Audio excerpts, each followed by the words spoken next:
সমাজ কল্যাণ পরিষদ কর্তৃক আয়োজিত 25তম ঐতিহাসিক তাফসীরুল কোরআন মাহফিলের তৃতীয় দিবসের আজকের প্রধান আলোচনা मिले या न मिले मोहम्मद मिले यानी वो शई जिससे अल्लाह मिले बलागल। চট্টগ্রাম পার্শ্ববর্তী জেলাসমূহ এবং পার্শ্ববর্তী দেশ থেকে আগত সম্মানিত ভাইয়েরা, পর্দার আড়ালের মা এবং বোনেরা, সুপ্রিয় সাংবাদিক মণ্ডলী, আসসালামু আলাইকুম ওয়া রাহমাতুল্লাহি তাআলা ওয়া বারাকাতুহু। আমরা আল্লাহ সুবহানাহু ওয়া তাআলার দরবারে শুকরগুজার হচ্ছি, যিনি চট্টগ্রাম ইসলামী সমাজ কল্যাণ পরিষদ কর্তৃক আয়োজিত তাদের 25তম বার্ষিকী তাফসীরুল কোরআন মাহফিলের আজকের এই তৃতীয় দিবসে আমাদেরকে হাজির। আমরা মহান আল্লাহ সুবহানাহু ওয়া তাআলার প্রশংসা করে নিলাম, কারণ প্রশংসা পাওয়ার একমাত্র মালিক হচ্ছেন কে? আল্লাহ তাআলা। সকল প্রশংসার একমাত্র মালিক তিনি। তিনি আমাদেরকে সৃষ্টি করেছেন, তিনি এই পৃথিবী সৃষ্টি করেছেন, তিনি আকাশ সৃষ্টি করেছেন, বাতাস সৃষ্টি করেছেন। এই যে আমার বলার আগে পাঞ্জেরী শিল্পগোষ্ঠীর একজন পরিচালক, আকাশ তোমার, বাতাস তোমার, জমিন তোমার, যেভাবে বলল, এটি বাস্তব কথা। সব কিছুর মালিক কেবলমাত্র আল্লাহ সুবহানাহু ওয়া তাআলা। সকল প্রশংসা তার জন্য। বুক ভরে বলি আলহামদুলিল্লাহ। সেই মহান আল্লাহ রাব্বুল আলামিন আমাদেরকে কোরআন দিয়েছেন। তাফসীর মাহফিলের আজকের তৃতীয় দিবস, বাকি আছে আর কত?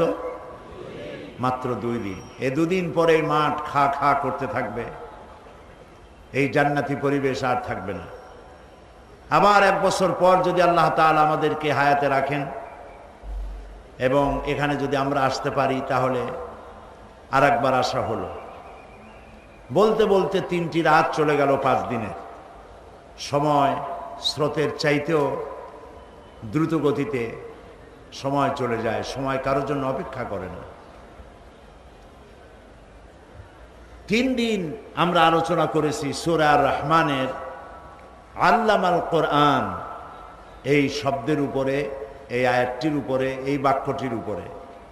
তিনি আমাদেরকে কোরআন শিখিয়েছেন এবং তিনি সৃষ্টি জগতের উপরে, বিশেষ করে মানুষ এবং জিন জাতির উপরে যত দয়া করেছেন, সব থেকে শ্রেষ্ঠ দয়া হচ্ছে আমাদেরকে তিনি কোরআন দিয়েছেন। সুবহানাল্লাহ বলি।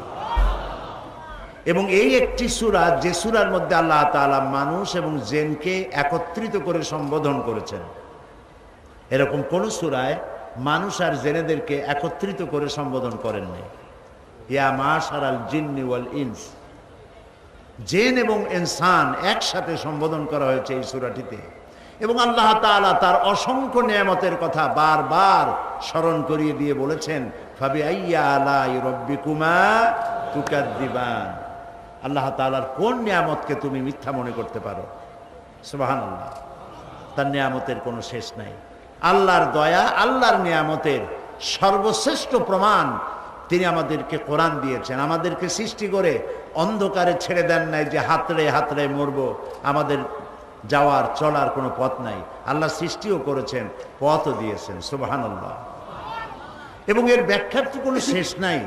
25 বছর ধরে তো এই মঞ্চে কথা বলে আসতেছি, 40 বছর ধরে আল্লাহ তাআলা কথা বলাচ্ছেন। এবং আমার থেকে মাওলানা সেবাতুল্লাহ সাহেব আরও বেশি বলেছেন, যেহেতু তিনি আমার সিনিয়র। আমি মাদ্রাসা থেকে পাশ করার অনেক আগে তিনি পাশ করে বেরিয়েছেন এবং কোরআনে কারিমের তাফসীর নিয়ে তিনি এই ভূখণ্ডে ঘুরে বেরিয়েছেন। তো যারাই কোরআনের কথা বলেন, বলতেছেন, শেষ নাই। যদি এটা পুরাণ লাগতো তাহলে আপনারা মাহফিলে আসতেন না। যে কি প্রত্যেক দিন এক ধরনের কথা শুনতে ইচ্ছে করে না, আপনারা আসতেন না। কথা ঠিক কিনা? কিন্তু 25 বছরে যত কথা বললাম, সমস্ত কথার মধ্যে নতুনত্ব আছে।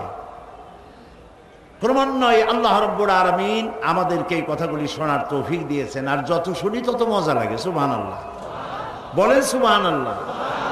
এর থেকে মজার কিতাব, এর থেকে স্বাদের কিতাব, এর থেকে নিয়ামত, এর থেকে আল্লাহর দয়া আর কিছুই নাই, যে তিনি দয়া করে আমাদেরকে কোরআন শরীফ দিয়েছেন। সুবহানাল্লাহ।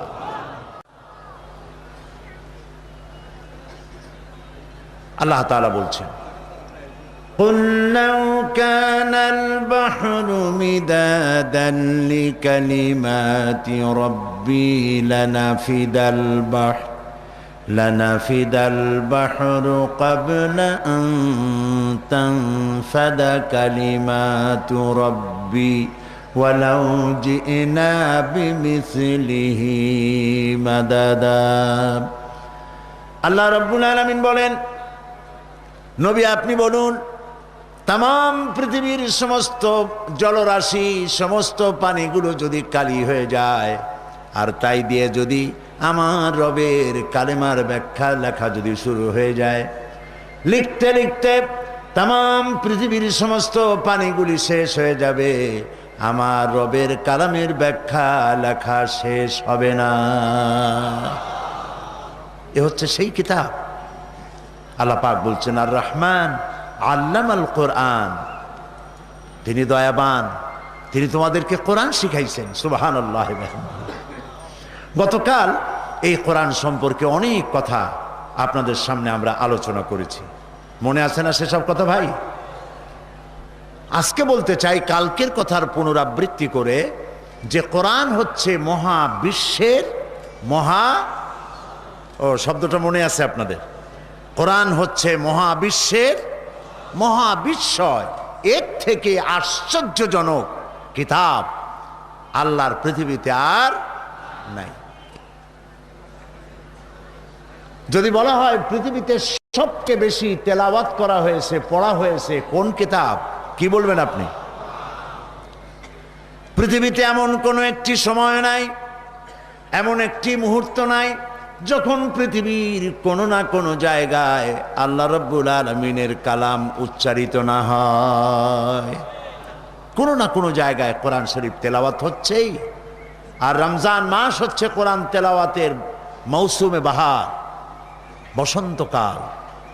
বাড়িতে, গাড়িতে, মসজিদে, শহরে, বন্দরে, সর্বত্র সারাদিন সারা রাত তেলাওয়াত আর তেলাওয়াত চলতে থাকে বিশ্ব জুড়ে। সুবহানাল্লাহ। এই কোরআন এর মতো আরেকখানি কিতাব গোটা বিশ্বের মানুষের কাছে আর নাই। এবং এই কোরআন সম্পর্কে আল্লাহ তাআলা চ্যালেঞ্জ করেছেন। আমি আপনাদের সামনে বলছিলাম এই আয়াতটি। আল্লাহ তাআলা বলছেন, قُلْ لَئِنِ اجْتَمَعَتِ الْإِنسُ وَالْجِنُّ أَنْ يَأْتُوا بِمِثْلِ هَذَا الْقُرْآنِ। যদি বলুন হে নবী, সারা পৃথিবীর সমস্ত জিন আর মানুষ যদি একত্রিত হয়, এই ধরনের একখানা কোরআন শরীফ বানাইতে যদি তারা একত্রিত হয়, যে কোরআন তারা বানাবে, লা ইয়াতুনা বিমিসলিহি ওয়ালাউ কানা বা'দুহুম লিবা'দিন যাহিরা। জিন মানুষকে সহযোগিতা করবে, মানুষ সহযোগিতা করবে জিনকে। কিয়ামত পর্যন্ত চেষ্টা চালাবে পৃথিবীর সমস্ত মানুষ, এই কোরআন শরীফের মতো একখানা কোরআন বানাইতে পারবে না। মিশরের খ্যাতনামা বিজ্ঞানী ডক্টর রশিদ খলিফা কম্পিউটারের মাধ্যমে কোরআনে কারীমের উপর ব্যাপক গবেষণা করলেন, এবং এই গবেষণা করে তিনি অবাক বিস্ময় লক্ষ্য করলেন যে গোটা কোরআনের সর্বত্র এক অভিনব বিস্ময়কর গাণিতিক বন্ধন রয়েছে। কোরআন মানুষ যত রিসার্চ করছে ততই অবাক হয়ে যাচ্ছে। সমগ্র কোরআন যেন 19 এই অঙ্কের একটি বিরাট বন্ধন দিয়ে গোটা কোরআনকে যেন বেঁধে রাখা হয়েছে। যেমন আমরা পড়ি বিসমিল্লাহির রহমানির রহিম, এর মধ্যে বা থেকে শুরু করে মিম পর্যন্ত কটি অক্ষর আছে? 19টি অক্ষর আছে। এই 19টি অক্ষরের প্রথম দিনই বলেছিলাম প্রতি অক্ষরে অক্ষরে 10-10 করে নেকি তো আল্লাহ দেন। কিন্তু বিজ্ঞানীরা ভিন্নভাবে চিন্তা করেছেন, গবেষণা করেছেন। তারা গবেষণা করে দেখলেন যে গোটা কোরআনের সূরা সংখ্যা হচ্ছে 114। এর প্রত্যেকটি সূরার উপরে একটা করে বিসমিল্লাহির রহমানির রহিম লেখা আছে, শুধু একটি সূরায় নাই। সেটা কোনটি? এ কোরআন হচ্ছে বিশুদ্ধতার আরেকটি প্রমাণ। সূরায়ে তওবায় বিসমিল্লাহ নাই। সেটা কি? সেটা হলো কোরআন শরীফ আল্লাহ যেভাবে নাজিল করতে বলেছেন হযরত জিবরাইল সেইভাবেই নাজিল করেছেন।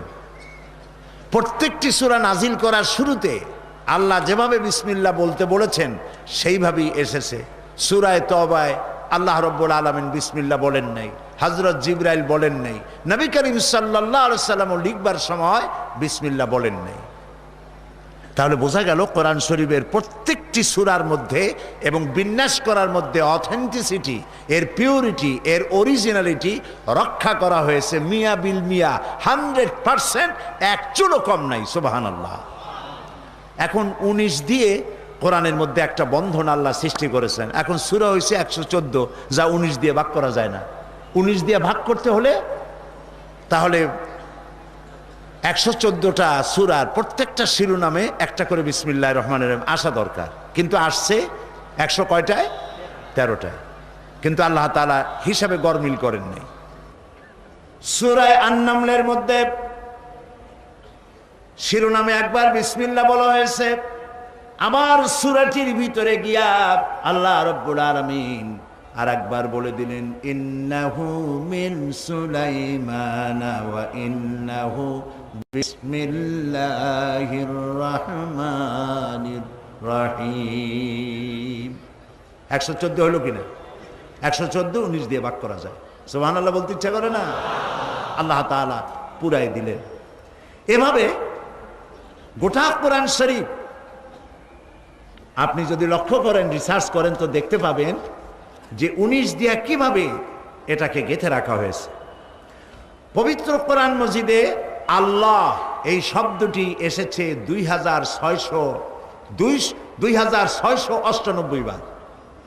কোরআন শরীফের মধ্যে আল্লাহ এই শব্দটি 2698 বার এসেছে, যা 19 দিয়ে ভাগ করা যায়। এই কোরআন শরীফের মধ্যে রহমান শব্দটি এসেছে 57 বার, যা 19 দিয়ে ভাগ করা যায়। রহিম শব্দটি এসেছে 114 বার, 113 বার, যা 19 দিয়ে ভাগ করা যায়। এভাবে গোটা কোরআনের পারা, সূরা, শব্দ সব যদি আলাদা আলাদা করা হয় তাহলে সবগুলিকে, এর যোগফলকে 19 দিয়ে ভাগ করা যায়। এখন আল্লাহ রাব্বুল আলামিন বলছেন কিতাবুন আনজালনাহু ইলাইকা মুবারাকুন লিয়াদাব্বারু আয়াতিহি ওয়া লিয়াতাযাক্কারা উলুল আলবাব।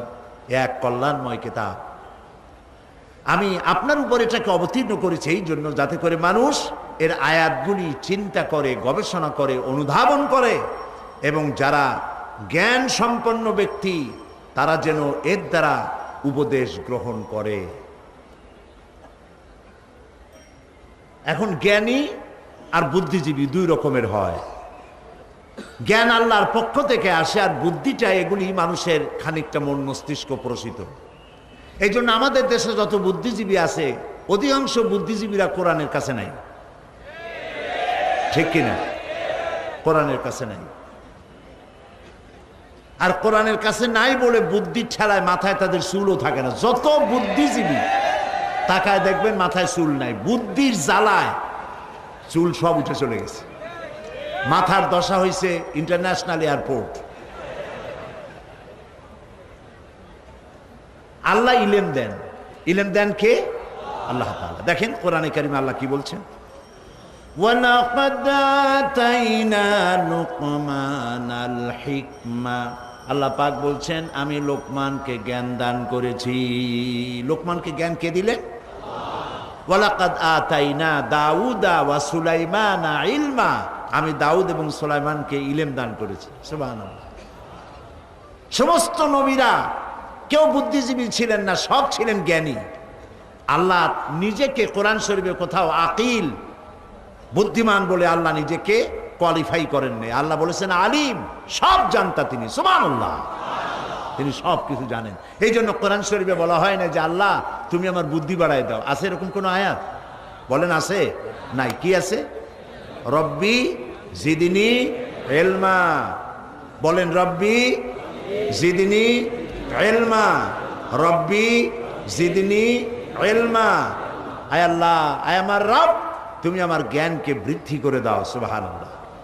তো আল্লাহ তাআলা এই কোরআন নাজিল করেছিলেন জ্ঞানবানদের জন্য, যারা নাকি এর দ্বারা চিন্তা করবে, গবেষণা করবে, বুঝবে এবং বুঝে নিজের পথ ঠিক করে নেবে, যেটা আল্লাহর পক্ষ থেকে এসেছে। অতি সাম্প্রতিক কালে একজন আরব মুসলিম স্কলার, যার নাম হচ্ছে ডক্টর তারেক আল সুয়াইদান, তিনি কোরআনে ব্যবহৃত কতগুলি শব্দের উপরে তিনি গবেষণা করেছেন এবং এই গবেষণার পর পরিসংখ্যানগত উপাত্ত, যাকে স্ট্যাটিস্টিক্যাল ডাটা বলা হয়, এই ডাটা তিনি লাভ করেছেন এবং এইটা ইন্টারনেট এবং ওয়েবসাইটের মাধ্যমে গোটা পৃথিবীতে তিনি ছড়িয়ে দিয়েছেন। ডক্টর সুয়াইদান তার উদ্ভাবিত এই বিষয়গুলির মধ্যে তিনি বলেছেন, গোটা কোরআনের মধ্যে আল্লাহ তাআলা এক গাণিতিক বন্ধন, একটি সংখ্যাতত্ত্বের দিক থেকে একটি সুদৃঢ় বন্ধনের সৃষ্টি করেছেন, যা অবাক কাণ্ড। এটা যদি আল্লাহর না হতো তাহলে সংখ্যাতত্ত্বের দিক থেকে পৃথিবীর মধ্যে কোরআনের মতো এমন কোন গ্রন্থ পৃথিবীতে আর নাই। যেমন তিনি বলেছেন, গোটা কোরআনে দুনিয়া আর দুনিয়া, এর অর্থ হলো ইহজগৎ, এই শব্দটি এসেছে 115 বার। তাহলে আমরা দুই জগতের নাম জানি, একটা হলো ইহজগৎ আর একটা কি বলেন সবাই? পরজগৎ। দুনিয়া শব্দটি এসেছে 115 বার। গোটা কোরআন শরীফে আখিরাত, পরজগৎ শব্দটিও এসেছে 115 বার।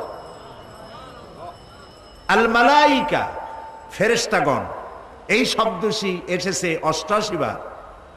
এই পৃথিবীতে যেমন ফেরেশতা শক্তি আছে, তেমন আবার শয়তানি শক্তিও আছে।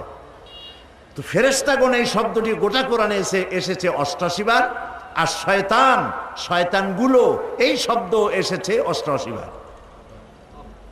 হায়াত আর মর, দুনিয়ায় আসলে মরা লাগবেই, ঠিক কিনা? হায়াতের বিপরীত কি? মর। আল হায়াত, জীবন, এই শব্দটি কোরআনে এসেছে 145 বার, আর মর এই শব্দটিও এসেছে গোটা কোরআনে 145 বার। আন্নাস মানে কি? মানুষ, জনগণ। এই জনগণ, মানুষ, এই শব্দটি এসেছে গোটা কোরআনের মধ্যে 368 বার। আর আন্নাসের পরে, মানুষের পরে আর রসুল, অর্থাৎ মানুষদেরকে হেদায়েত করার জন্য নবীরা এসেছেন। মানুষদের হেদায়েতের জন্য কারা আসছেন? নবী বা রসুল। তো নাস শব্দটি এসেছে 368 বার, আর রসুলগণ এ শব্দও আসছে 368 বার। জাকাত, জাকাত দিলে বরকত হয়, এই জন্য জাকাত শব্দটি এসেছে কোরআন শরীফে 32 বার। আল বারাকা, এই শব্দটিও এসেছে 32 বার। আমরা কোরআন থেকে, আমাদের লোকেরা কোরআন থেকে তাবিজ তালাশ করে, আহারে কপাল। আর বিজ্ঞানীরা কি তালাশ করতে দেখছেন? কি তালাশ করতেছে? এর দ্বারা মানুষ চমৎকৃত হচ্ছে এবং বিশ্বাস করতেছে এটা আল্লাহর কালাম না হলে সংখ্যা তত্ত্বের ভিত্তিতে এটা এত ভারসাম্যমূলক হইতে পারত না। নারী এবং পুরুষ আল্লাহ সৃষ্টি করেছেন। আর রাজুল, পুরুষ, এই শব্দটি এসেছে 24 বার। আল মারা, নারী, এই শব্দটিও এসেছে 24 বার। মাস কয়টা? বছরে মাস কয়টা? আশার, এর অর্থ হলো মাস, এই শব্দটি এসেছে 12 বার। আর কতদিনে এক বছর হয়? আল ইয়াউম অর্থাৎ দিন, এই শব্দটি এসেছে কোরআনে 365 বার। জান্নাতের ওয়াদা আল্লাহ করেছেন আর জাহান্নামের শাস্তির ভয় দেখিয়েছেন। জান্নাতের ওয়াদা এসেছে গোটা কোরআনে 1000 বার, আর জাহান্নামের শাস্তি প্রদানের কথাও এসেছে 1000 বার। আল আমর, হুকুম, আদেশ, ভালো কাজের আদেশ দাও, অন্যায় কাজ থেকে ফিরে রাখো। আল আমরু, এই শব্দটি এসেছে গোটা কোরআনের মধ্যে 1000 বার। আর নাহিউ, নিষেধ, এই শব্দটাও এসেছে 1000 বার। কোরআনে কারিমের মধ্যে কিছুকে করা হয়েছে হালাল আর কিছুকে করা হয়েছে হারাম। হারাম শব্দটি এসেছে 255 বার, হারাম শব্দটিও এসেছে 250 বার। ওটাও 250, এটাও 250। তো 19 দিয়ে যে বন্ধন হলো এবং সংখ্যাতত্ত্বের ভিত্তি থেকে যে বন্ধন হলো, কোরআনে কারিমের মধ্যে আল্লাহ তাআলা বলেছেন আলাইহা 19, এর উপরে রয়েছে 19। গোটা কোরআনের মধ্যে সংখ্যাতত্ত্বের দিক থেকে এমন রহস্যময় গাণিতিক সূত্রে গঠিত এমন বিস্ময়কর কিতাব আল্লাহর পৃথিবীতে আর আসে নাই। সুবহানাল্লাহ। আল্লাহ রাব্বুল আলামিন বলেন আফালা ইয়াতাদাব্বারুনাল কুরআনা ওয়ালাউ কানা মিন ইনদি গায়রিল্লাহি লাওয়াজাদু ফীহি ইখতিলাফান কাসীরা। আল্লাহ তাআলা বলেন তারা কি কোরআন সম্পর্কে চিন্তা করে না, গবেষণা করে না? এই কোরআন যদি আল্লাহ ছাড়া অন্য কারো কাছ থেকে আসতো তাহলে কোরআনের ভিতরে যথেষ্ট অসঙ্গতি তোমরা দেখতে পেতে। কোরআনের ভিতরে কোনো অসঙ্গতি, কোনো অসামঞ্জস্যপূর্ণ কোনো কথা কোরআন শরীফে নাই। এটি আল্লাহ রাব্বুল আলামিনের বাণী। এই বাণী তিনি পাঠিয়েছেন নবীদের উপরে। যত কিতাব আসছে পৃথিবীতে সব কিতাব আল্লাহ নবীদেরই দিয়েছেন। 104 খানা কিতাব আসছে, 100 খানা হচ্ছে সাহিফা, আর 4 খানা হলো বিশাল আকারের এই কিতাব। মানুষের জীবনে যেমন 3টা কাল আসে মানুষের জীবনে, একটা হলো শৈশব, আর একটা হলো যৌবন, আর একটা হলো বলেন বার্ধক্য। 3টা। এই পৃথিবীরও ওই রকম 3টা কাল।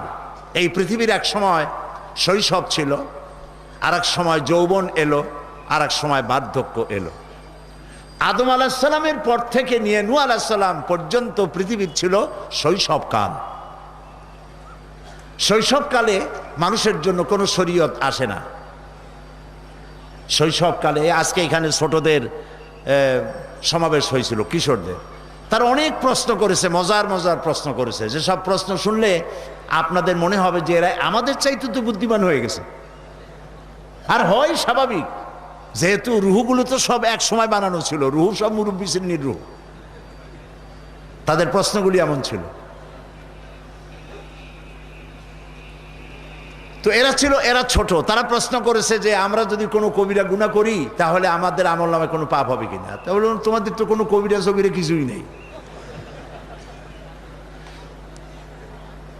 তো আদম আলাইহিস সালাম থেকে নিয়ে নূহ আলাইহিস সালাম পর্যন্ত হলো পৃথিবীর শৈশবকাল। সেই জন্য সেই সময় যত ওহী এসেছে সেই ওহীকে বলা হয় ওহী তাকবীনী।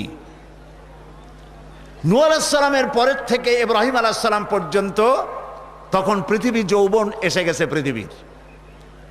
তখন থেকে যে ওহীগুলো হলো সেই ওহীকে বলা হয় ওহী তাশরীঈ। এটা শরীয়ত নাজিল হয়ে গেল। ইব্রাহিম আলাইহিস সালামের সময় এসে পৃথিবী বার্ধক্যে পড়ে গেল। ইব্রাহিম আলাইহিস সালামের আগ পর্যন্ত কোনো নবীর চুল দাড়ি পাকে নাই, কোনো মানুষেরও চুল দাড়ি পাকে নাই। ইব্রাহিম আলাইহিস সালামের সর্বপ্রথম তার দাড়ি আয়নায় ধরা পড়লো, দাড়ি সাদা হয়ে গেছে। তিনি প্রশ্ন করলেন এটা কি, এটা কি হচ্ছে আমার আল্লাহ? জবাব এলো এটি তোমার মর্যাদা বৃদ্ধি কর, এটা তোমার সম্মান। তো পৃথিবীতে আল্লাহ রাব্বুল আলামিন যত নবী এসেছেন, নূহ আলাইহিস সালাম এর পর্যন্ত ওহী তাকবীনী ছিল। তখন পৃথিবী কেমনে সৃষ্টি হলো, কি করতে হবে না করতে হবে ইত্যাদি সম্পর্কে সাধারণ ওহী আসতেছিল। আর নূহ আলাইহিস সালামের পরের থেকে নিয়ে যৌবনকাল এসেছে, তাই শরীয়ত নাজিল হতে থাকলো, নামাজ, রোজা, হজ, যাকাত ইত্যাদি। আর আল্লাহ তাআলা বললেন, আমি রসুলদের কাছে এগুলি, আমার এই কথাগুলি পাঠিয়ে দিলাম যাতে করে মানব গোষ্ঠী এগুলি অনুকরণ করতে পারে। সূরা হাদীদ আল্লাহ তাআলা বলছেন, লাকাদ আরসালনা রুসুলানা বিল বায়িনাতি ওয়া আনজালনা মাআহুমুল কিতাবা ওয়াল মিজানা লিয়াকুমান নাসু বিল কিসত। রাসূলদের কাছে সুস্পষ্ট নিদর্শনাদি এবং কিতাব সহকারে তাদের পাঠিয়েছি, সেই সঙ্গে তাদেরকে দিয়েছি আমি সুবিচার করার জন্য, ইনসাফ ও সুবিচারের উপরে প্রতিষ্ঠিত রাখার জন্য আমি তাদেরকে মিজান দিয়েছি। এক দিলাম বাইয়িনাত, আর এক দিলাম কিতাব, আর এক দিলাম মিজান। সমস্ত নবীদেরকে আল্লাহ তাআলা তিনটি জিনিস দিয়েছেন। বলুন তো কয়টা জিনিস? তিনটি। একটা হলো বাইয়িনাত, আর একটা কি বলেন আপনারা? কিতাব, আর একটা দিলেন মিজান।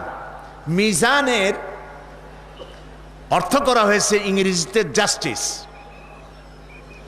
বাংলায় বলা হয়েছে সুবিচার।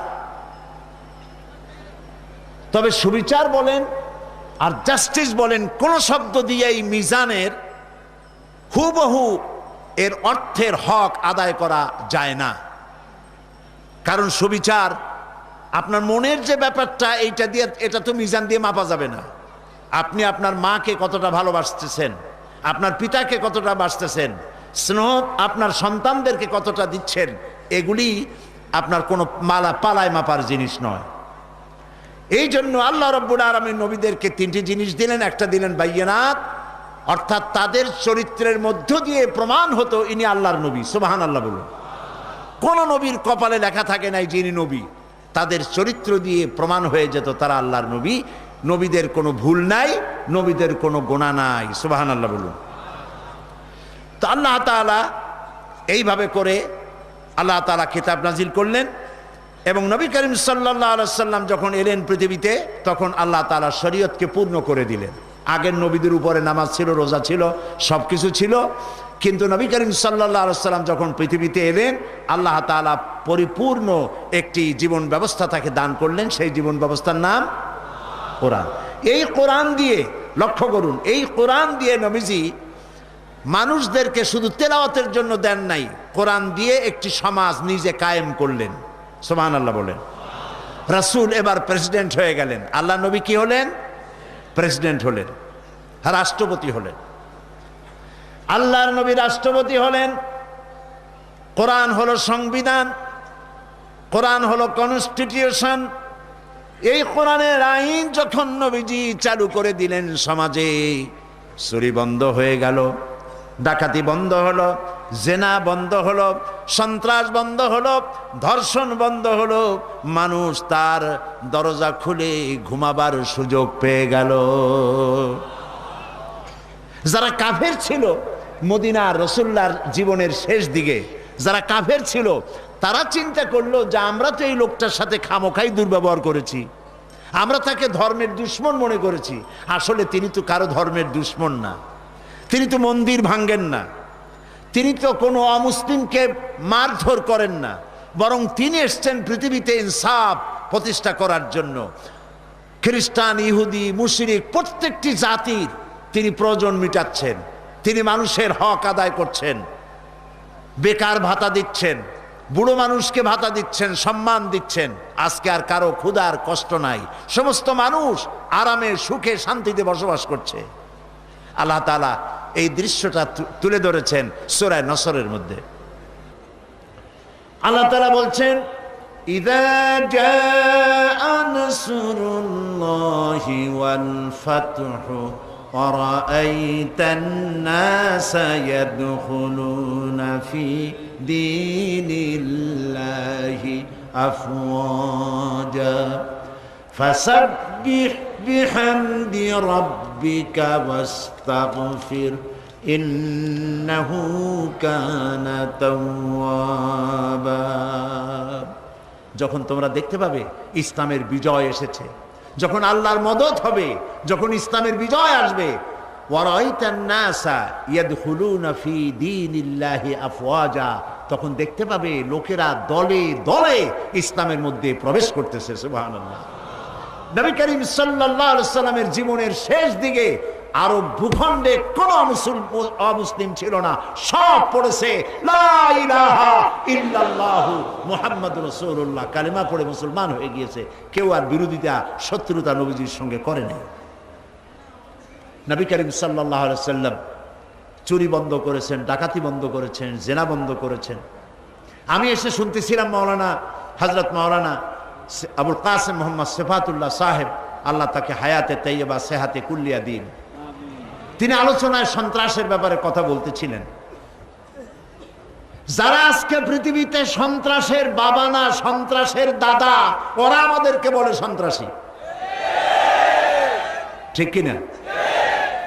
পৃথিবীতে সন্ত্রাস নির্মূল করেছে ইসলাম।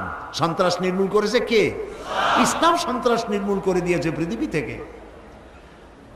এই পৃথিবীতে সর্বপ্রথম সন্ত্রাস বিরোধী দোয়া করেছেন আমার জাতির পিতা। কে আমার জাতির পিতা? চিল্লায় বলুন। এই ব্যাপারে কোনো কম্প্রোমাইজ নাই। পিতা বেশি হওয়া সুলক্ষণ না কুলক্ষণ? মুসলিম মিল্লাতের পিতা তো একজনই। হযরত ইব্রাহিম আলাইহিস সালাম আল্লাহর ঘর নির্মাণ করলেন। এই ঘর নির্মাণ করতে গিয়ে তার কাছে সিঁড়ি ছিল না, লিফটও ছিল না, পাথর দিয়ে ঘরটা তৈরি করেছেন। এই ঘর তৈরি করতে গিয়ে একটা পাথরের উপরে তিনি দাঁড়াতেন, তিনি রাজমিস্ত্রির দায়িত্ব পালন করেছেন। আর একজন লোক হেল্পারের দায়িত্ব পালন করেছেন, তিনিও নবী ছিলেন। বলুন তো কে? মাশাআল্লাহ। তিনি পাথরগুলো উঠিয়ে দিচ্ছিলেন তার হাতে। প্রয়োজন মাফিক যত উপরে পাথর রাখতে হবে, যে পাথরের উপরে তিনি দাঁড়ায় কাজ করতেন, ওই পাথরটা লিফটের মতো উঁচা হইত। আবার যখন নামার প্রয়োজন হতো, পাথরটা আস্তে করে নেমে যেত, তিনি নেমে আসতেন। সেই পাথরটা কি শেষ হয়ে গেছে? না আছে? কোন জায়গায় আছে? মক্কা শরীফে মাতাফের মধ্যে। নাম কি? মাকাম ইব্রাহিম। সুবহানাল্লাহ বলতে ইচ্ছে করে না? আল্লাহ রাব্বুল আলামিনের কুদরতের নমুনা আজও সেখানে স্পষ্ট হয়ে বিশ্ববাসীকে দেখা দিচ্ছে। বাপ বেটা মিলে দুজনে আল্লাহর ঘর নির্মাণ সম্পন্ন করলেন। এবার আমার জাতির পিতা ইব্রাহিম আলাইহিস সালাম তার কলিজার টুকরা সন্তানকে নিয়ে ঘর নির্মাণের পর বাপ বেটা দুজনে মিলে হাত তুলেছেন রবের দরবারে। হযরত ইব্রাহিম আলাইহিস সালাম দোয়া করলেন, রব্বি জাআল হাযাল বালাদা আমিনান। আয় আল্লাহ তাআলা, আয় আমার রব, তুমি দয়া করে এই শহরকে নিরাপত্তার শহর বানায়া দাও। আল্লাহ তাআলা, তুমি দয়া করে এই শহরকে নিরাপত্তার শহর বানাও। দোয়া কবুল হইল না হয় নাই? হয়েছে কিনা? আল্লাহ রাব্বুল আলামিন জবাবে বললেন, ওয়ামান দাখালাহু কানা আমিনান। যেই এই ঘরে প্রবেশ করবে, হারাবে প্রবেশ করবে, তাকেই নিরাপত্তা দেওয়া হবে। মক্কা মদিনায় হারামাইনুল শরীফাইন যারাই যাচ্ছে তারাই নিরাপত্তা লাভ করতেছে। সুবহানাল্লাহ। গেছেন না আপনারা? যারা যান নাই, আল্লাহ যেন যাওয়ার তৌফিক দেয়, আমরা বলি আমিন। আমি বারবার কথা বলেছি, হলিডে করার জন্য, ছুটি ভোগ করার জন্য টাকা নিয়ে পয়সা নিয়ে প্যাকেজ ট্যুর করে Singapore, Kolkata, Bombay, Delhi, Hong Kong, Bangkok, যেখানে খুশি সেখানে চলে যাচ্ছে হলিডে করার জন্য। খামোখা পয়সা নষ্ট করতেছে, হাবিজাবি দেখতেছে। হলিডে করতে যাবেন, আপনি যদি পয়সা কিছু আসে, যদি কোথাও যেতে চান, হজ যার হয়ে গেছে হলিডে করার জন্য রমজান মুবারকে মক্কা আল মুকাররমা, মদিনা আল মুনাওয়ারা চলে যান, কপাল খুলে যাবে। সুবহানাল্লাহ। মুসলমানদের আল্লাহ কত বড় নিয়ামত দিছে, চোখ দিয়ে তাকায় তাকায় দেখবেন কত বড় নিয়ামত। কালো একটি ঘর, কালো পাথর, তাও সমান সাইজের না, কোনোটা ছোট, কোনোটা বড়, কোনোটা বেঁকা, কোনোটা তেড়া। এই কালো পাথর দিয়ে একটি ঘর তৈরি করা, কালো কাপড় দিয়ে ঢাকা, কোনো শৈল্পিক সৌন্দর্য এখানে নাই, কিন্তু আমার কাছে মনে হয় সারা পৃথিবীর সকল সৌন্দর্য এই ঘরের মধ্যে আছে। তাকাইলে চোখ ফিরাইতে ইচ্ছা করে না, সুবহানাল্লাহ, শুধুই দেখতে ইচ্ছে করে। আল্লাহ তাআলা তুমি এই ঘরের আজমত বাড়ায় দাও, এই ঘরের সম্মান আরো বাড়াও। দুনিয়ার কোন কাফের, কোন বেঈমান যদি হারামাইনের শরীফাইনের দিকে হাত বাড়ায়, সে হাতকে আল্লাহ চিরকালের জন্য অবশ করে দাও।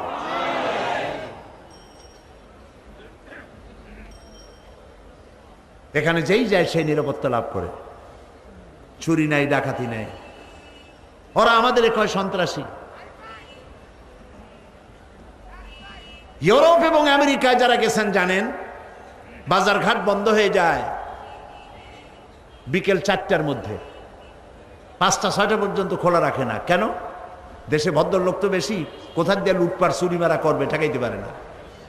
লোকেরা কয় হুজুর আমেরিকা একেবারে স্বপ্নের দেশ, সব পেশির দেশ আমেরিকা, সভ্য দেশ।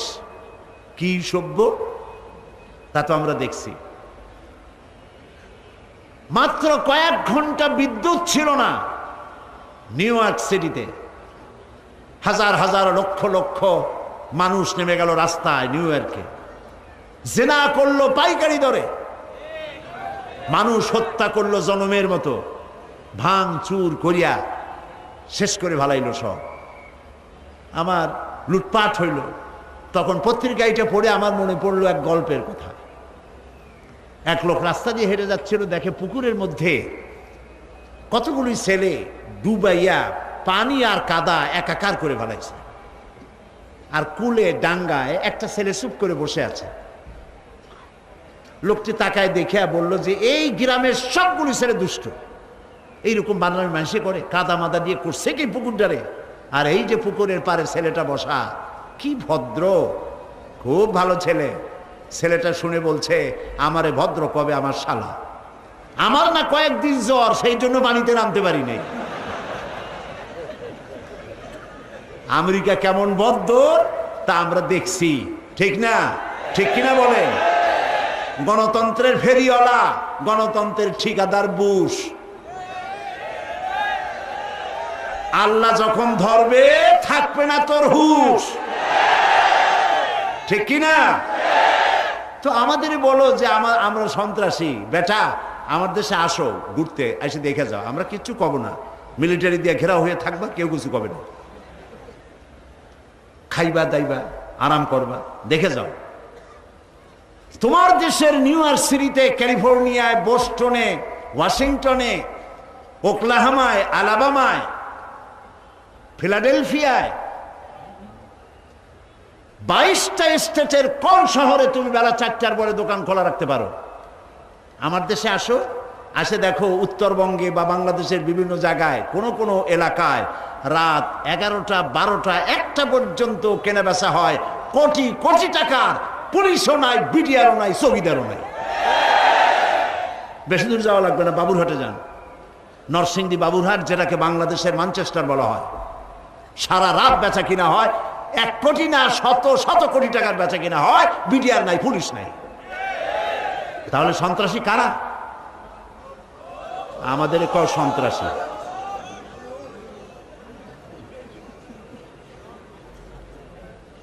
মুসলমান যে দেশে বেশি, সেখানে সন্ত্রাসী নাই বললে চলে। আজকে মক্কায় বোমা বিস্ফোরণ হচ্ছে, রিয়াদে বোমা বিস্ফোরণ হচ্ছে, হচ্ছে কিনা? কোনদিন হয়েছিল এর আগে? বেটা তোরা আসছিস সেই জন্য বোমা বিস্ফোরণ হচ্ছে। চলে যায় ইরাক থেকে, ইরাকের মাটি ছাড়।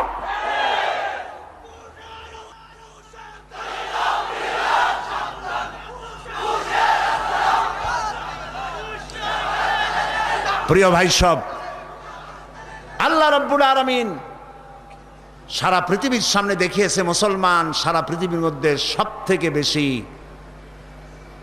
আইন শৃঙ্খলায় অনুগত, শান্তিপ্রিয় জাতি। আলহামদুলিল্লাহ বলো। মক্কা মদিনা যায় দেখো কিভাবে আল্লাহ নিরাপত্তাটা দিছে, আমার জাতির পিতার দোয়াটা আল্লাহ কিভাবে কবুল করছে। রাত 2টা 2:30 চাঁদের মতো সুন্দরী রানী, এই তরুণী তন্নি যুবতী মেয়ে একাকিনী পুরুষ সঙ্গী ছাড়া বেরিয়ে গেল ঘরের থেকে। আল্লাহর ঘর তওয়াফ করলো, তাহাজ্জুদের নামাজ আদায় করলো, আবার একা একই নিজের ঘরে ফিরে এলো। লক্ষ লক্ষ পুরুষের মধ্য দিয়ে একটা পুরুষও তার আঁচল ধরে টান দিল না, তার দিকে খারাপ নজরে তাকাইল না। এ কথা কি বানায় বলতেছি না? ঠিক। মুজদালিফার মাঠ, বিশাল বালুকাময় ময়দান, এরকম একটা তাঁবু নাই, ঘর নাই, বিল্ডিং নেই, লক্ষ লক্ষ মানুষ, লক্ষ লক্ষ নারী আর পুরুষ পাশাপাশি কাছাকাছি সারা রাত শুয়ে থাকে, হাঁটাচলা করে। 1000 বছরও পেরিয়ে গেল, মুজদালিফার মাটি থেকে, ময়দান থেকে একটা নারী হাইজ্যাক হয় নাই, দর্শিতা হলো না, লাঞ্ছিত হলো না। সুবহানাল্লাহ বলতে ইচ্ছে করে। আল্লাহ রাব্বুল আলামিন বলছেন, আওয়ালাম ইয়ারাউ আন্না জাআলনা হারামান আমিনান। চোখ নাই, দেখো না তাকাইয়া মক্কা মদিনায় আমি কি আরাম দিছি, কি নিরাপত্তা দান করেছি, নিরাপত্তার শহর বানিয়েছি। পৃথিবীতে সন্ত্রাস মুক্ত কোনো দেশ যদি থাকে তার নাম মুসলমানদের দেশ। সেজন্য আমি বলি, যে যা মনে করে করুক, আমার কিছু আসে যায় না, আমি কারো চাকরি করি না।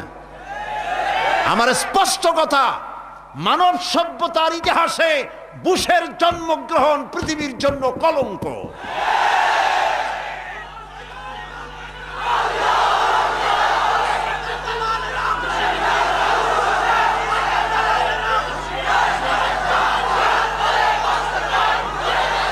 আজকে সারা পৃথিবীর মুসলমানরা তার দুশ্মন, ইসলাম তার দুশ্মন। সন্ত্রাসী মুসলমান ছাড়া কোনো জাতির মধ্যে নাই, সন্ত্রাসী মুসলিম দেশগুলো ছাড়া আর নাই। এখন ইরানে পারমাণবিক অস্ত্র আছে, সিরিয়ায় পারমাণবিক অস্ত্র। বেটা বুশের বাচ্চা বুশ, ইসরায়েলে যে পারমাণবিক অস্ত্র তা তোর চোখ নাই, দেখিস না? শ্যারনকে বলে, শ্যারন নাকি শান্তির পায়রা, বুশে কয়। শ্যারন যদি হয় শান্তির পায়রা, তাহলে অশান্তির শকুনকে? এই পৃথিবীতে নমরুদ ফেরাউনেরা বেশি দিন টিকতে পারে নাই।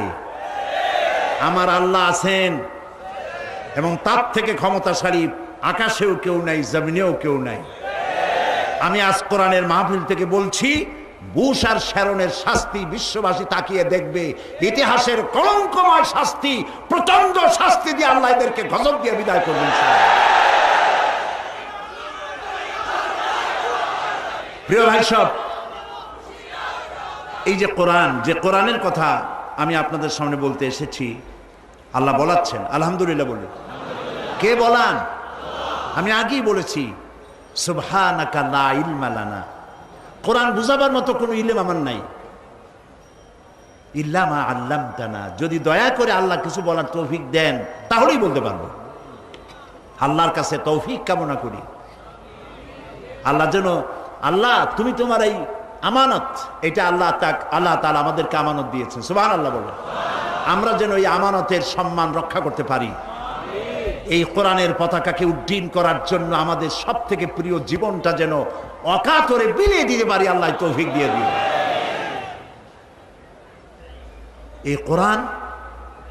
এই কোরআনই পারে। এই কোরআনের আইন প্রতিষ্ঠা হলেই সন্ত্রাস বন্ধ হবে, নইলে সন্ত্রাস বন্ধ হবে না।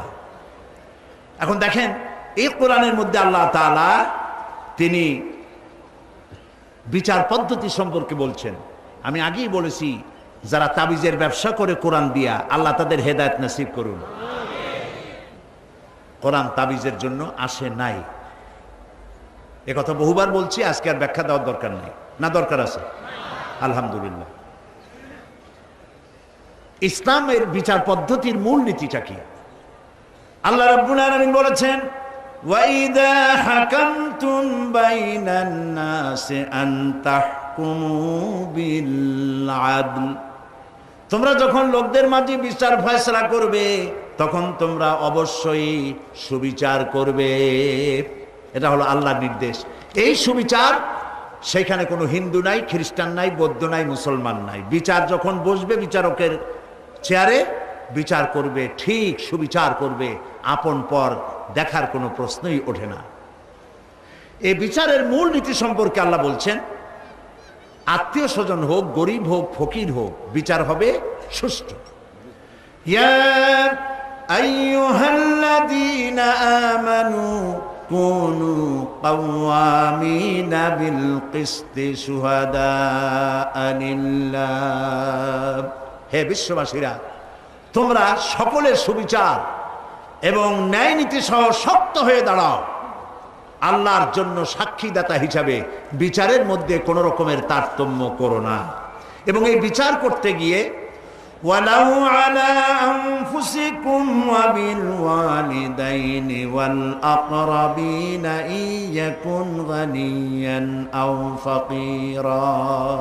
সে সুবিচার যদি তোমার নিজের বিরুদ্ধে যায়, তোমার মায়ের বিরুদ্ধে যায়, বাপের বিরুদ্ধে যায়, ধনী অথবা দরিদ্রের বিরুদ্ধে যায়, ফাল্লাহু আউলা বিহিমা ফালা তাত্তাবিউল হাওয়া আন তা'দিলু। তাহলে কখনো ক্রমে এর বিপরীত যেও না। আল্লাহ সর্বোত্তম, অতএব তোমরা নফসের খায়েশের বশবর্তী হয়ে ছেলের বেলায়, মেয়ের বেলায়, আপন আত্মীয় স্বজনের বেলায় বিচারটা উল্টা করো না। আর এই বিচার করতে গিয়ে আজ যে আমাদের দেশে খুনাখুনি হচ্ছে, হচ্ছে না খুন? বলেন না কেন? খুন হচ্ছে। আর চট্টগ্রামে আর একটা জিনিস হচ্ছে, কি বলেন তো? কিডন্যাপ, অপহরণ। যারা খুন করে এবং অপহরণ করে তারা মানুষ না, তারা জানোয়ার। বলুন তারা কি? জানোয়ারের চাইতেও তারা নিকৃষ্ট। যাকে তুমি খুন করো, বিশ্বাস করুন, যে ব্যক্তি খুন করবে কাউকে এবং কাউকে খুনের পরামর্শের মধ্যে থাকবে, ওকেও খুন হইতে হবে। দেখুন, হাত মুঠো করে কারো দিকে যদি এক আঙ্গুল আপনি এভাবে দেখান, হাত মুঠ করে দেখেন, হাত মুঠ করে কালো দিকে যদি এক আঙ্গুল এরকম দেখান, আপনি এদিকে তাকায় দেখেন, হাতটারে উল্টো করে আপনার দিকে 3টে আঙ্গুল ফিরে আছে। কয়টা ফিরছে? 3টা। তার মানে হাত বুঝাচ্ছে, তুই যদি আরেকজনকে মারিস 1 খোসা, তুই খাবি 3 খোসা। তুই যদি কারো বুকে গুলি মারিস 1টা, তুই খাবি 3টা। এটা হাত বলে দিচ্ছে। সুতরাং সন্ত্রাসী খুনিরা যদি আজকে মাহফিলে কেউ এসে থাকে, বাড়িতে ডায়েরিতে লিখে রাখো, তুমি যদি কোনো মানুষকে কিডন্যাপ করে তার বউরে, তার বাচ্চারে যদি কান্দায়া থাকো, তুমিও কিডন্যাপ হবা একদিন, তোমার বউ আর বাচ্চা কানবে। তুমি যদি কাউকে হত্যা করে থাকো, তাহলে রাতের বেলায় গোপনে যারে হত্যা করছো তার বাড়ির পাশে এসে দাঁড়াও, তাকিয়ে দেখো তার মা কিভাবে কাঁদতেছে, তাকিয়ে দেখো তার বউ, যুবতী মেয়ে বউ সাদা কাপড় পরে কাটা কবুতরের মতো ঘরের ফ্লোরে ছটফট করছে, বাপ হারা হয়ে কচি কচি মাসুম বেগুনা বাচ্চারা আব্বা আব্বা বলে কাঁদছে। নিকৃষ্ট সন্ত্রাসীরা, খুনিরা, মনে রেখো, তুমি যদি কাউকে গুলি করে হত্যা করে থাকো, তোমার বুকটা গুলি দিয়ে ছাঁচড়া হবে, মাথার খুলি উড়ে যাবে, তোমার বউ বিধবা হবে, তোমার ছেলেরা ভিক্ষা করেও পাবে না, খাইতে পারবে না, না খাইয়া কুত্তার মতো মারা যাবে।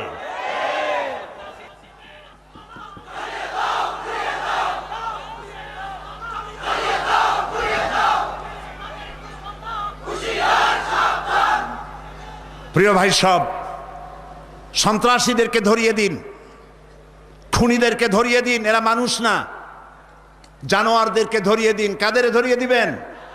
জানোয়ার, পশু, অমানুষ। এই শহরের জামাল মিয়া নামে একজন ব্যবসায়ীকে কিডন্যাপ করা হয়েছে। জামাল না নাম? কি হাসর তার হয়েছে আমরা জানি না। রাজনৈতিক কারণে হোক, যে কারণে হোক, চট্টগ্রাম অলিউল্লাহর দেশ বলা হয়, এখানে আলেম ওলামাদের এলাকা বলা হয়। সেই এলাকার বদনাম যারা করেছে, আল্লাহর গজবের জন্য অপেক্ষা করতে থাকো। এই কিডন্যাপ এবং সন্ত্রাস যারা করে, তাদের নাম ঠিকানা জানা থাকলে সাহস করে কর্তৃপক্ষকে জানিয়ে দিন। আর কর্তৃপক্ষ যদি জেনে বিচার না করে, তাহলে এ শাস্তিও তাদেরকে পোহাতে হবে, তাকেও নিহত গুলি খাইয়া হইতে হবে, আজ হোক আর কাল হোক। এই জন্যে সন্ত্রাস এবং অপহরণ বন্ধ করতে হবে। আল্লাহ তাআলা সন্ত্রাসের, অপহরণের শাস্তি কোরআন শরীফের মধ্যে দিয়ে দিয়েছেন, বলে দিয়েছেন কেমনে শাস্তি হবে। হত্যাকারীকে হত্যা করতে বলা হয়েছে, যে হত্যা করেছে ওরে হত্যা করো। আমি এরকম একটা হত্যার শাস্তি দেখেছিলাম, কিসাস। আমার চোখে জীবনে মানুষ মারা আমি জীবনে চোখে দেখি নেই, একবার দেখেছিলাম মক্কা শরীফে। জোহরের নামাজ পড়ে বেরোবো, পুলিশের জ্বালায় বেরোতে পারি না, দরজা বন্ধ। আমি মনে করেছি কোনো প্রেসিডেন্ট আসছে বুঝি। এক পুলিশের জিগাইলাম বিষয়টা কি, বলল যে কেসাস হবে। তা আমি তো জীবনে কেসাস দেখি নাই, পড়ছি শুধু। জানালার কাছে গিয়া তাকায় থাকলাম, দেখলাম একটা গাড়ি থেকে নামানো হয়েছে একজন আসামি, হাত পাও বান্ধা, তাকে বসানো হলো নামাজের কায়দায়। বিচারক এই ব্যক্তির অভিযোগ সম্পর্কে বললেন, তারপরে কোরআন শরীফের আয়াত পড়ে, ইয়া আইয়ুহাল্লাযীনা আমানু কুতিবা আলাইকুমুল কিসাসু ফিল কাতলা, এই আয়াত তেলাওয়াত করলেন।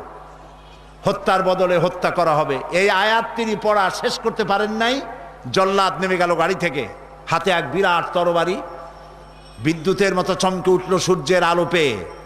দেখ কিনা দেখ, দেখতে পেলাম লোকটির মাথাটা দেহচ্যুত হয়ে মাটিতে গড়াচ্ছে। আমি ওই দিন দুপুরে খাইতে পারি নাই ভয়তে, হাঁটুতে হাঁটুতে কাপ লেগে গেছে। এই শাস্তি হলো আল্লাহর দেওয়া শাস্তি। এই শাস্তি যে দেশে দেওয়া হয়, সেই দেশে মানুষ হত্যা হইতে পারে না। ওই একটা দৃশ্য দেখা সারা বছরের মধ্যে হত্যা, এই নাম শুনলেই 6 জগ পানি খাবে ভর চোটে। এই বিচারটি কার? আল্লাহ তাআলা। তো দুনিয়ায় তো তাকে হত্যা করা হবে, আর পরকালের শাস্তি রয়েই গেছে। সেটা কি? আল্লাহ রাব্বুল আলামিন বলেন, ومن يقتل مؤمنا متعمدا فجزاؤه جهنم। ইচ্ছে করে যদি কেউ কোনো মুমিন ব্যক্তিকে, কাউকে যদি হত্যা করে, তাহলে তার শাস্তি হবে জাহান্নাম। শাস্তি কি হবে? জাহান্নামে যেতে হবে তাকে। আর সন্ত্রাসীদের ব্যাপারে আল্লাহ তাআলা তাদের শাস্তির ব্যবস্থা কি করেছেন কোরআন শরীফে আছে। আমি আবারও বলি, এটা তাবিজের কিতাব নয়। ফৌজদারি দণ্ডবিধি আছে, বিচার ব্যবস্থা আছে, চুরি ডাকাতি করলে কি হবে আছে, মদ খেলে কি হবে তাও আছে, জমি জমা কেমনে ভাগ করতে হবে বউ বাচ্চাদের মধ্যে সে কথাও কি নাই। তিবিয়ানান লিকুল্লি সেই, সব কিছুকে আল্লাহ খুলে খুলে কোরআনের মধ্যে বয়ান করে দিয়েছেন।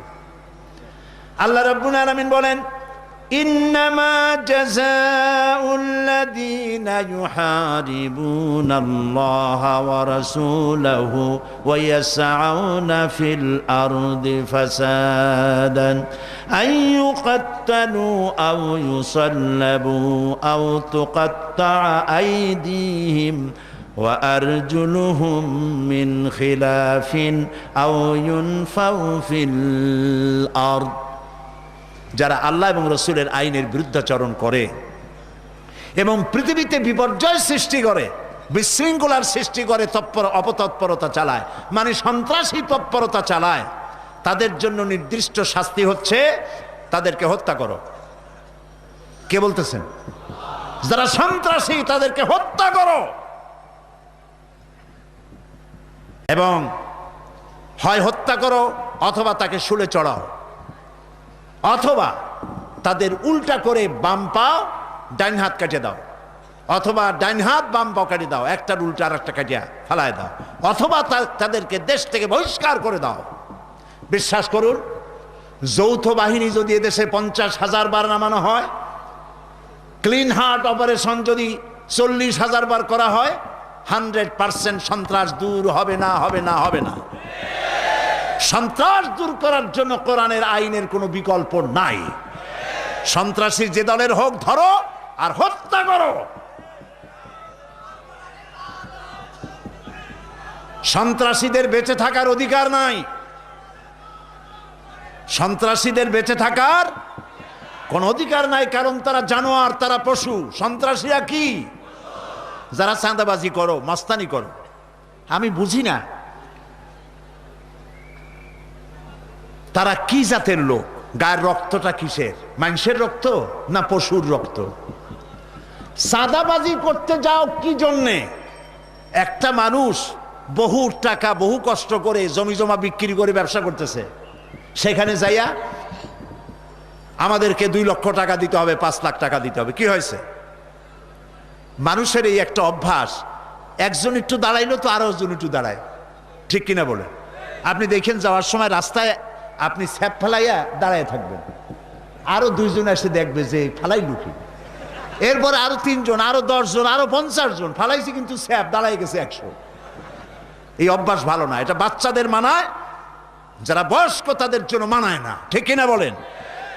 আমি তো মনে করি মাহফিলের আশেপাশে যদি বোমাও পড়ে, এই মাহফিল থেকে একটি মানুষও নড়বে না, কারণ যারা এসে তারা জিহাদ করার প্রস্তুতি নিয়ে এসেছে।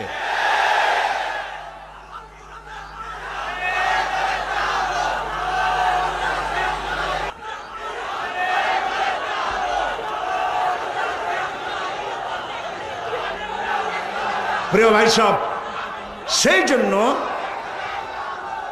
জন্য আমি বলতে চাই, কোথায় কি হইল না হইল দেখার জন্য আলহামদুলিল্লাহ এই মাহফিলে যথেষ্ট স্বেচ্ছাসেবক বাহিনী আছে। এখন তো ভালো পজিশন, যখন পজিশন ছিল খারাপ, মনে আছে সেসব বছরের কথা? আল্লাহর মেহেরবানি, তখনও আমাদের লোকেরা ভয় পায় নাই। তখনও স্বেচ্ছাসেবক ছিল এমন, তালাশ করে করে মেহমান ধরছে আর উত্তম মেহমানদারি করে দিছে, জীবনে আর সর্বনাশ না করে। সুতরাং আপনাদের কোনো চিন্তা নাই, চুপ করে বসে থাকে, শুনতে থাকেন। তো এইটা হলো চাঁদাবাজ এবং মাস্তান। যারা চাঁদাবাজি করতে যাও, মানুষের কাছে খয়রাত চাও, ও ভিক্ষা করে খাওয়া অনেক ভালো। মসজিদের সামনে একখান থাল নিয়ে বসে থাকো, যে আল্লাহর রাস্তায় খয়রাত দাও। দোকানদারের কাছ থেকে চাঁদাবাজি করা, বিল্ডিং কেউ নতুন বানাইতে পারে না, অমনি হাজির। গলায় সোনার চেন, হাতে কতগুলা আংটি, তারপরে হাতে মোবাইল, গলায় সোনার চেইন। শহরের মহা উল্লুক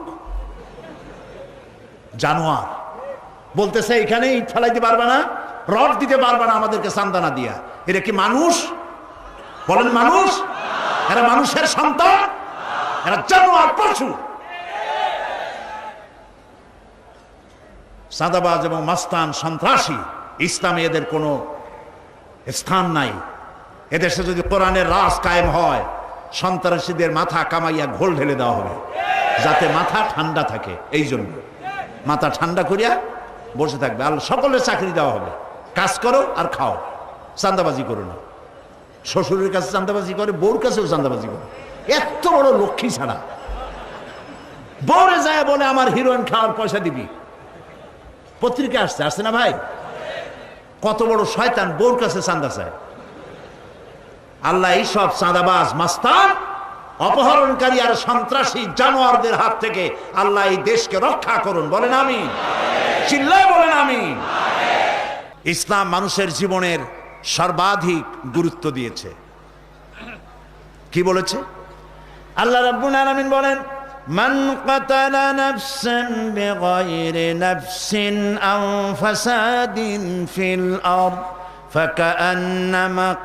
ফাকান্নামা কাতালান নাসা জামিআ। বিপর্যয় সৃষ্টি করার উদ্দেশ্যে অন্যায়ভাবে যদি কেউ কাউকে হত্যা করে, সেজন্য গোটা মানব গোষ্ঠীকে হত্যা করলো। একটা মানুষ হত্যা করার অর্থ সেজন্য গোটা পৃথিবীর সমস্ত মানুষকে হত্যা করলো। বলেন নাউজুবিল্লাহ। আল্লাহ রাব্বুল আলামিন আবার বলেন, ওয়ামান আহইয়াহা ফাকান্নামা আহইয়ান নাস জামিআ।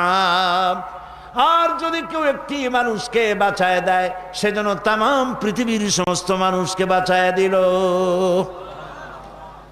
সুতরাং মানুষের জীবনের মূল্য দিয়েছে ইসলাম, দিয়েছে কোরআন। এভাবে একটি হাদিস মনে পড়ল, ইসলাম যদি চালু হয়, কোরআন যদি চালু হয়, কোরআন যদি আইনের ভূমিকায় আসে, কোরআন এখন আইন প্রয়োগের ভূমিকায় নাই, ঠিক কিনা? অনেকে বলতে পারেন যে আপনারা করেন না কেন, আপনারা তো জোটে আসেন। আপনাদের প্রশ্নটাই আমি করলাম, আপনারা তো জোটে আসেন, করেন না কেন, বাধা দেয় কে? কিন্তু বিষয়টা হচ্ছে এই, জবাবটা শোনা দরকার কিনা? সকলেরই প্রশ্ন এটা, পারি না কেন? কারণ হচ্ছে আপনারা আমাদের উপরে আশা করবেন কম, তাইলে যেটুক পাইবেন খুশি হইতে পারবেন। আশা যদি করেন অনেক বেশি, আর যদি কম পান বা মোটেও না পান, তাহলে মনটায় কষ্ট লাগবে বেশি। কাগজ কলম নিয়ে হিসাবে বসেন, আমরা হলাম 60 জনে 2 জন, 300 জনে 17 জন। এখন আপনি বিবেচনা করেন কদ্দুর আশা করবেন। এখন আপনারা যদি সন্ত্রাস বন্ধ করতে পারে কেবলমাত্র কোরআনের আইন, এটা কোরআন দিয়ে বুঝলেন কিনা? সুতরাং সন্ত্রাস মুক্ত, দুর্নীতি মুক্ত সমাজ যদি কায়েম করতে চান, তাহলে যারা এটা বন্ধ করতে চায় তাদেরকে পার্লামেন্টে বেশি করিয়া পাঠান, তাহলেই আপনাদের আশা পূরণ হবে। কথা কি বুঝে আসলো না আসে নাই? আলহামদুলিল্লাহ কর। নবী করিম সাল্লাল্লাহু আলাইহি সাল্লাম মক্কি জিন্দেগিতে এটা পারেন নাই। পারছেন? কোথায় পারছেন কোন তো? মদিনায় গিয়া। মক্কি জিন্দেগিতে একবার নবী করিম সাল্লাল্লাহু আলাইহি ওয়াসাল্লাম তিনি বসা ছিলেন কাবা শরীফের ছায়ায়। হাদিসটা এভাবে এসেছে, ওয়ান খাব্বাব বিন আরিদ রাদিয়াল্লাহু তাআলা আনহু আন্নাহু ক্বাল শাকাউনা ইলা রাসূলিল্লাহি সাল্লাল্লাহু আলাইহি ওয়াসাল্লাম ওয়া হুয়া মুতাওয়াসসাদুন বুরদাতুন লাহু ফি যিল্লিল কাবা। হযরত খাব্বাব বিন আরিদ বলছেন যে আমি নবী করিম সাল্লাল্লাহু আলাইহি সাল্লামের সঙ্গে দেখা করতে গেলাম, যাইয়া দেখলাম তিনি চাদর মুড়ি দিয়ে আরাম ফরমেচ্ছেন কাবা শরীফের ছায়ায়। কাছে গিয়ে বললাম, ফাকুলনা আলা তাস্তানসিরু লানা আলা তাদউ লানা ইয়া রাসূলুল্লাহ, হে রাসূল, আপনি কি আমাদের জন্য আল্লাহর কাছে দোয়া করবেন না? আপনি কি আমাদের জন্য আল্লাহর কাছে সাহায্য কামনা করবেন না? আমরা তো মায়ের খাইতে খাইতে শেষ হয়ে গেল। নবী করিম সাল্লাল্লাহু আলাইহি সাল্লাম উঠে বসলেন, বসে বললেন, হে খাব্বাব শোনো, কাদ কানা মিন ক্বাবলিকুম ইউখাযুর রাজুলু ফায়ুহফারু লাহু ফিল আরদ। তোমাদের আগে এই পৃথিবীতে যারা এসেছিলেন দ্বীনের দায়ী, তাদেরকে ধরা হতো এবং তাদের জন্য গর্ত খনন করা হতো। ফায়ুহফারু লাহু ফিল আরদ, অতঃপর সেই গর্তের মধ্যে তাদেরকে গেড়ে দেওয়া হতো কোমর পর্যন্ত। ফায়ুজআলু ফিহা সুম্মা ইউতা বিল মানশার, এরপরে করাত আনা হতো। ফায়ুদাউ আলা রাসিহি, এরপর সেই করাত তাদের মাথার উপরে দিয়ে ফায়ুজআলু নিসফাইন, এরপরে করাত দিয়া চিরিয়া মানুষটাকে, জীবিত মানুষটাকে দ্বিখণ্ডিত করে ফেলা হতো। ওয়ায়ুমসাতু বিআমসাতিল হাদিদ মা দুনা লাহমিহি ওয়া আদমিহি, এরপরে লোহার চিরুনি আইনা মানুষটার শরীর থেকে গোশতগুলি হাড্ডি থেকে নামায় দেওয়া হতো। মা ইয়াসুদ্দুহু আন দীনিহি, এত কষ্ট দেওয়ার পরেও সে যুগের একজন মুসলমানকেও দ্বীনের রাস্তা থেকে সরিয়ে দেওয়া যায় নাই। ওয়াল্লাহি, নবী করিম সাল্লাল্লাহু আলাইহি ওয়াসাল্লাম কসম করছেন, ওয়াল্লাহি, আল্লাহর কসম, লা ইউতাম্মান্নাল্লাহু হাযাল আমর হাত্তা ইয়াসিরার রাকিবু মিন সানা ইলা হাদরামাউত। আল্লাহর নবী বলেন, ও খাব্বাব, আমি আল্লাহর নামে কসম করি, এমন সময় এই ভূখণ্ডে আসবে যখন হাজরামাউত থেকে, সৌদি আরবের এই আরবের হাজরামাউত থেকে ইয়েমেনের রাজধানী সানা পর্যন্ত হাজার হাজার মাইল লোকেরা যাতায়াত করবে। লা ইয়াখাফু ইল্লাল্লাহ, আল্লাহর ভয় ছাড়া মানুষের মনে কোনো ভয় থাকবে না। লা ইয়াখাফু ইল্লাল্লাহ, রাস্তা দিয়ে নারী চলবে, পুরুষ চলবে, সদাগরেরা চলবে, কারো মনে কোনো ভয় থাকবে না। একটাই ভয় থাকবে, ভয় হবে কার? আল্লাহ তাআলার ভয় হবে। আমি জিব আলা গানামি, আরো একটা ভয় থাকবে, সেটা হলো তাদের সাথে যে ভেড়া আছে ওই ভেড়ার উপরে বাঘের আক্রমণের ভয় থাকতে পারে। নবীদের কথায় কোনো ফাঁক থাকে না, সুবহানাল্লাহ করেন। নবীদের কথায় কোনো ফাঁক থাকে না। এই যে আল্লাহর নবী বললেন লা ইয়াখাফু ইল্লাল্লাহ, আল্লাহ ছাড়া কোনো ভয় থাকবে না, কিন্তু ছাগল ভেড়া বাগে নিয়ে যাবে না, এটা তো নিতেই পারে যদি তুমি সংরক্ষণ করতে না পারো, সে কথাটাও তিনি বলে দিলেন।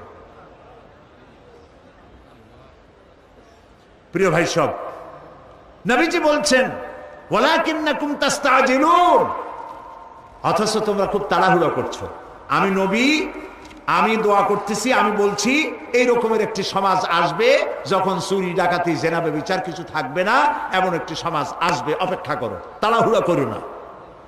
আপনারাও তাড়াহুড়ো করেন না, অপেক্ষা করেন। পারবেন না অপেক্ষা করতে? পারবেন কিনা? কেউ কয় কি এর গণতন্ত্র, মারাইন সমানে জেহাদ, আছি আমরা আপনার পিছনে, আছে না? এরকম মাথা গরম করে কিছু করতে পারবেন না, মাথাটা ঠান্ডা করেন। আল্লাহ রাব্বুল আলামিন আমাদের দেশের জনগণকে ইসলাম বোঝার তৌফিক দিয়েছে, বলেন আমিন, বলেন আলহামদুলিল্লাহ। সুতরাং এদেশে ইসলাম প্রতিষ্ঠিত হবে, আজ হোক আর কাল হোক, মাথা গরম করবেন না। কিছু দল আমাদের দেশে তৈরি হয়েছে, এই দলের নাম জীবনেও শুনি নাই কোনোদিন আগে, যেমন জামাতুল মুজাহিদিন, তারপরে কুতকুতুল জিহাদ, কি নাম? হরকতুল জিহাদ, তারপর লাদেন বাহিনী, তালেবান বাহিনী, হিজবুত তাওহীদ, হিজবুত তাহরীর, পত্রিকার নামগুলি দেখতেছেন না? এই সব নামের সাথে আমার জনগণ, এই দেশের জনগণ কোনো কালেও পরিচিত নয়। এদেরকে আমরা চিনি না, এদের বাপেরও চিনি না, মায়েরও চিনি না, এদের গোষ্ঠী চিনি না। এরা ইসলামী আন্দোলন নয়, এরা এসেছে এই দেশে, এরা তৈরি হয়েছে ইসলামের পরিবেশকে, মুসলমানদের পরিবেশকে নষ্ট করে দেওয়ার জন্য। বিভিন্ন জায়গায় বিভিন্ন জায়গায়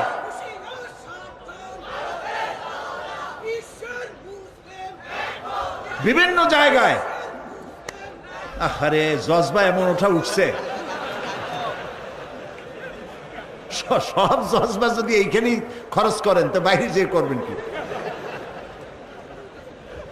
প্রিয় ভাই সব, বিভিন্ন জায়গায় মাথায় পাগড়ি বান্ধিয়া, বড় বড় জামা গায়ে দিয়া, এত বড় বড় মেসওয়াক, তারপরে বোমা বানায়, এগুলো আবার পুলিশ যায় ধরে, তারপরে পত্রিকা আসে জামাতুল মুজাহিদিন ধরা পড়ছে। তাহলে আমাদের দেশটাকে একটা সন্ত্রাসী দেশ বানানো হলো তাদের উদ্দেশ্য, ঠিক কিনা? আমাদের দেশে কোনো সন্ত্রাসী নাই, আর কোনো গোপন আন্দোলনে ইসলাম বিশ্বাস করে না। সরকার প্রধান এর পক্ষ থেকে কোনো অর্ডার আসার আগ পর্যন্ত জিহাদের প্রস্তুতি নেওয়া জায়েজ নাই। জিহাদের প্রস্তুতি, সশস্ত্র যুদ্ধের আহ্বান জানাতে পারে কেবলমাত্র যখন সরকার প্রধান ইসলাম অথবা মুসলমান হবে, তারা যদি জিহাদের জন্য সর্বাত্মক দাওয়াত দেয়, তখনই কেবলমাত্র আন্দোলন করা যাবে, সশস্ত্র যুদ্ধ করা যাবে। এর আগে বোমা বানাইয়া, পিস্তল বানাইয়া ইচ্ছামতো মানুষ খুন করা, এগুলি করে ইসলামের কোনো লাভ নাই, বরং ইসলামের ক্ষতি হবে। এই কাজটি আপনারা করবেন না অতি উৎসাহী হয়ে। কয় গণতন্ত্র হারাম, পার্লামেন্ট হারাম, মেম্বার যারা হয়েছে তারা হারাম, সব মুশরিক, সব কাফের। তো এখানে সবই যদি কাফের হয়, হুজুররা আপনারা এখানে করবেন কি? বিদায় হন। আপনাদের পছন্দ মতো কোনো দেশ থাকলে সেই দেশে চলে যান। গণতন্ত্র হারাম, আব্রাহাম লিঙ্কনের গণতন্ত্র আমরা বিশ্বাস করি না। আমরা বিশ্বাস করি ও আমরুহুম শুরা বাইনাহুমের, আল্লাহর দেওয়া গণতন্ত্রের বিশ্বাস করি। গণতন্ত্র হারাম, তাহলে সরকার বদলের সিস্টেম কি বলো? জবাব দাও। একটা সরকারকে পরিবর্তন করার জন্য, ইচ্ছে মাফিক সরকারকে আনার জন্য সিস্টেম কি? সুতরাং এই সমস্ত কথা বলে মানুষকে বিভ্রান্ত করার কোনো যুক্তিপূর্ণ কারণ নাই। লিফলেট ছড়ানো বন্ধ করো। গণতন্ত্র হারাম বলে মানুষকে বিভ্রান্ত করো না। নাক দিয়া চাপ দিলে দুধ বেরি হয়, এরা আন্দোলন করতে আসছে। আমরা বুড়ো হয়েছি বাতাস খাইয়া। সুতরাং হিজবুত তাওহীদ, হিজবুত তাহরীর, হরকতুল জিহাদ, জামাতুল মুজাহিদিন এদের যেখানে পান ধরে পুলিশে সোপর্দ করে দিবেন। এরা ইসলামের কোন সহায়ক শক্তি নয়। এরা এই দেশের স্বাধীনতা, সার্বভৌমত্ব এবং ইসলামের দুশমন।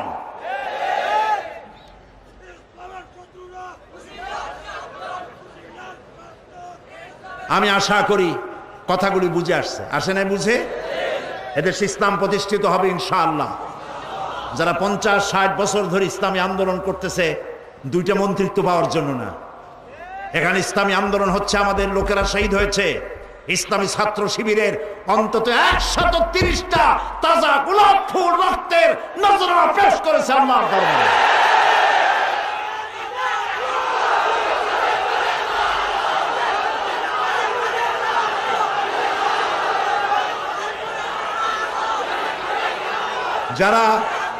যারা জীবন দিল, রক্ত দিল, যারা জীবন দিল, রক্ত দিল, শহীদ হলো, তারা ইসলাম বোঝে না। ওরা গণতন্ত্র হারাম বলে ইসলাম নিয়ে আসছে। হাতিগোড়া গেল তল, ছাগলে কয় কত জল। আগে জেলে যাও, জেল খাটো, দুই একটা শহীদ হোক, তারপর বোঝা আন্দোলনের মজা কি। এত সহজ না।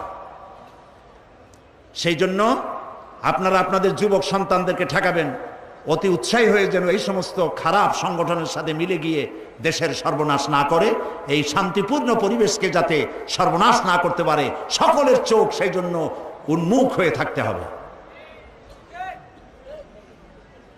প্রিয় ভাই সব, এ কোরআনে রয়েছে ফৌজদারি দণ্ডবিধি। আলহামদুলিল্লাহ। চুরি করলে কি শাস্তি হবে আল্লাহ তা বলে দিয়েছেন কোরআনে। আস-সারিকু ওয়াস-সারিকাতু ফাকতাউ আইদিয়াহুমা, চোর পুরুষ হোক আর নারী হোক, উভয়ের হাত কেটে দাও। এই হাত কাটা আইন নিয়ে তথাকথিত বুদ্ধিজীবী, কপাল পোড়া, এই যে হুমায়ুন আজাদের নাম নিছিলাম গতকাল, মানুষ না। ইত্তেফাকের মতো পত্রিকা, এই দেশের শীর্ষস্থানীয় পত্রিকা, এই রকমের একটা প্রবন্ধ ছাপলো কেমনে আমার খুব চিন্তা হয়। যদি স্বাধীনতার ব্যাপারে, জাতীয় পতাকার ব্যাপারে, জাতীয় সঙ্গীতের ব্যাপারে এরকম আপত্তিকর কথা লিখত, আপনারা কি ছাপতেন? তাহলে কোরআনের বিরুদ্ধে সে লিখেছে, হাদিসের বিরুদ্ধে লিখেছে, জান্নাতের বিরুদ্ধে লিখেছে, জাহান্নামের বিরুদ্ধে লিখেছে। সালমান রুশদি আর একটা মেয়ে লোকে দেশের, এরা যা না লিখেছে তার থেকে মারাত্মক কথা লিখলো। তাহলে ইত্তেফাকের কাছে কোরআন হাদিস আল্লাহ রসুলের চাইতে এইটার মূল্য বেশি হয়েছে বলেই তারা এটা ছাপাতে তাদের পক্ষে সম্ভব হয়েছে। ঢাকা বিশ্ববিদ্যালয়ে এরকমের অনেক নাস্তিক আছে, মোরতাদ আছে, যারা এই ধরনের কথা বলার সাহস পায়। এই জাতীয় লোকগুলি তারা বলে চোরের হাত কাটা হলো একটি অন্যায় আইন। নওজুবিল্লাহ। এই আইনটা কার? আইন কে তৈরি করেছে? আল্লাহ তাআলা তৈরি করেছে। আর এরা বলছে বর্বর আইন। নওজুবিল্লাহ। মনে রাখতে হবে, এই হাত কাটা আইন মক্কায় নাজিল হয় নাই। হাত কাটা আইন চালু হয়েছে রাসূলুল্লাহ যখন মদিনায় ছিলেন, মদিনার রাষ্ট্রপতি, সেই সময় এই আইন চালু হয়েছে। তার মানে হলো নবী করিম সাল্লাল্লাহু আলাইহি ওয়াসাল্লাম মানুষকে খাওয়া, পড়া, শিক্ষা, চিকিৎসা, বাসস্থানের গ্যারান্টি দিয়ে ফেলেছেন। এখন যদি কেউ চুরি করে, তাহলে তো পেটের জ্বালায় চুরি করে নেই, এটা তার নেশা। কাজে এখন আর চেয়ারে বসে সালাম দেওয়া যাবে না, হাত কেটে দাও। আইনটা কার? আল্লাহ তাআলা। মদিনায় হযরত ওমর রাদিয়াল্লাহু তাআলা আনহুর জামানায় একবার দুর্ভিক্ষ দেখা দিয়েছিল। তিনি ম্যাজিস্ট্রেটকে ডেকে বলছিলেন, এখন যদি কোনো চোর ধরা পড়ে আর প্রমাণিত হয় পেটের জ্বালায় চুরি করছে, হাত কাটবে না। সুবহানাল্লাহ বলবেন না? তো ইসলাম তো আগে পেটে খাইতে দেয়, তারপরে পিঠের উপরে কিলায়, খালি পেটে কিলায় না। কাজে এটা বর্বর আইন নয়, এটা আল্লাহর আইন। মক্কা শরীফ, মদিনা শরীফে আল্লাহ কতবার নিলেন হিসাব রাখি নেই। আরো কত লোকে গেছেন, আমি আজ পর্যন্ত চোরের হাত কাটা, চুরি করেছে বলে হাত কাটা গেছে, এরকম হাত কাটা একটা লোক আমি দেখিনি। আইন চালু হয়ে যথেষ্ট। আইন যখন পাশ হয়ে যাবে, চুরি আর কেউ করবে না, মানুষের খাওয়া পড়ার ব্যবস্থা করা হবে। এখন বাধা দেয় বড় চোরেরা, ছোট চোরেরা বাধা দেয় না। বড় চোর ঠিক পাইছেন? যারা সরকারের চেয়ারে বসে আছেন, জনগণের মাল, সরকারের মাল শ্বশুর বাড়ির যৌতুক মনে করে এবং ইচ্ছে মতো খায়। এরা চিন্তা করে যদি কোরআনের এই আইন চালু হয়ে যায় তাহলে তো বিসমিল্লাহ হবে আমাদেরকে দিয়া। এই জন্য ছোট ছোটরা বাধা দেয় না। বাধা দেয় কারা? বড় ছোটরা। তবে বড় ছোটদেরও আশ্বাস দিচ্ছি, আপনাদের অসুবিধা হবে না। এই আইন চালু হলে আপনারা হেদায়েত হয়ে যাবেন এমনিতেই, কাজে ভয় করার কারণ নাই। যারা মন্ত্রী, যারা এমপি, যারা সরকারের সচিব, ডিসি, এসপি, প্রত্যেক ব্যক্তিকে গভর্নমেন্ট বেতন দেয়, ঠিক কিনা? গভর্নমেন্ট গাড়ি দেয় কিনা? জনগণ তাদের চলার জন্য বেতন দেয় কিনা? সমস্ত মন্ত্রী, এমপি, সচিব, ডিসি, এসপি, ম্যাজিস্ট্রেট গোষ্ঠী সুদ্ধা সরকার বেতন দেয়। সরকার তার বাপের ধান বেচা পয়সা দিয়ে বেতন দেয়। কার পয়সা? কার পয়সা? এই জনগণের পয়সা। সুতরাং যারা ওখানে বসে আছেন সাবধানে কাজ করবেন, জনগণকে কষ্ট দিবেন না। জনগণকে যদি কষ্ট দেন তাহলে আল্লাহর শাস্তির জন্য অপেক্ষা করবেন, আজ না হয় কাল। আল্লাহ তাআলা কোরআনের এই বিধান করেছেন, দিয়েছেন চোরের শাস্তি, দিয়েছেন জেনার শাস্তি। আয-যানিয়াতু ওয়াজ-যানি ফাজলিদু কুল্লা ওয়াহিদিম মিনহুমা মিআতা জালদা। আল্লাহ তাআলা বলেছেন জেনাকারের শাস্তি হচ্ছে 100 দোররা মারা এবং প্রাণদণ্ড দেওয়া। জেনাকারের শাস্তি প্রাণদণ্ড দাও। জেনা করেছে প্রমাণিত হয়েছে, অবিবাহিত, অবিবাহিতা যদি হয় দোররা মারো, আর যদি বিবাহিত, বিবাহিতা হয় পাথর মারিয়া উড়ায় দাও। আজ তো ধর্ষকের কোনো বিচার হচ্ছে না, ধর্ষণ হচ্ছে পাইকারি দরে, বিচার হচ্ছে না। আইন এমন ভাবে ঘোরানো পেঁচানো, ধর্ষকগুলি খালাস পেয়ে যাচ্ছে। আবার নতুন কিছু ধর্ষক তৈরি হয়েছে, ধর্ষণ করে মেয়েটাকে হত্যা করে।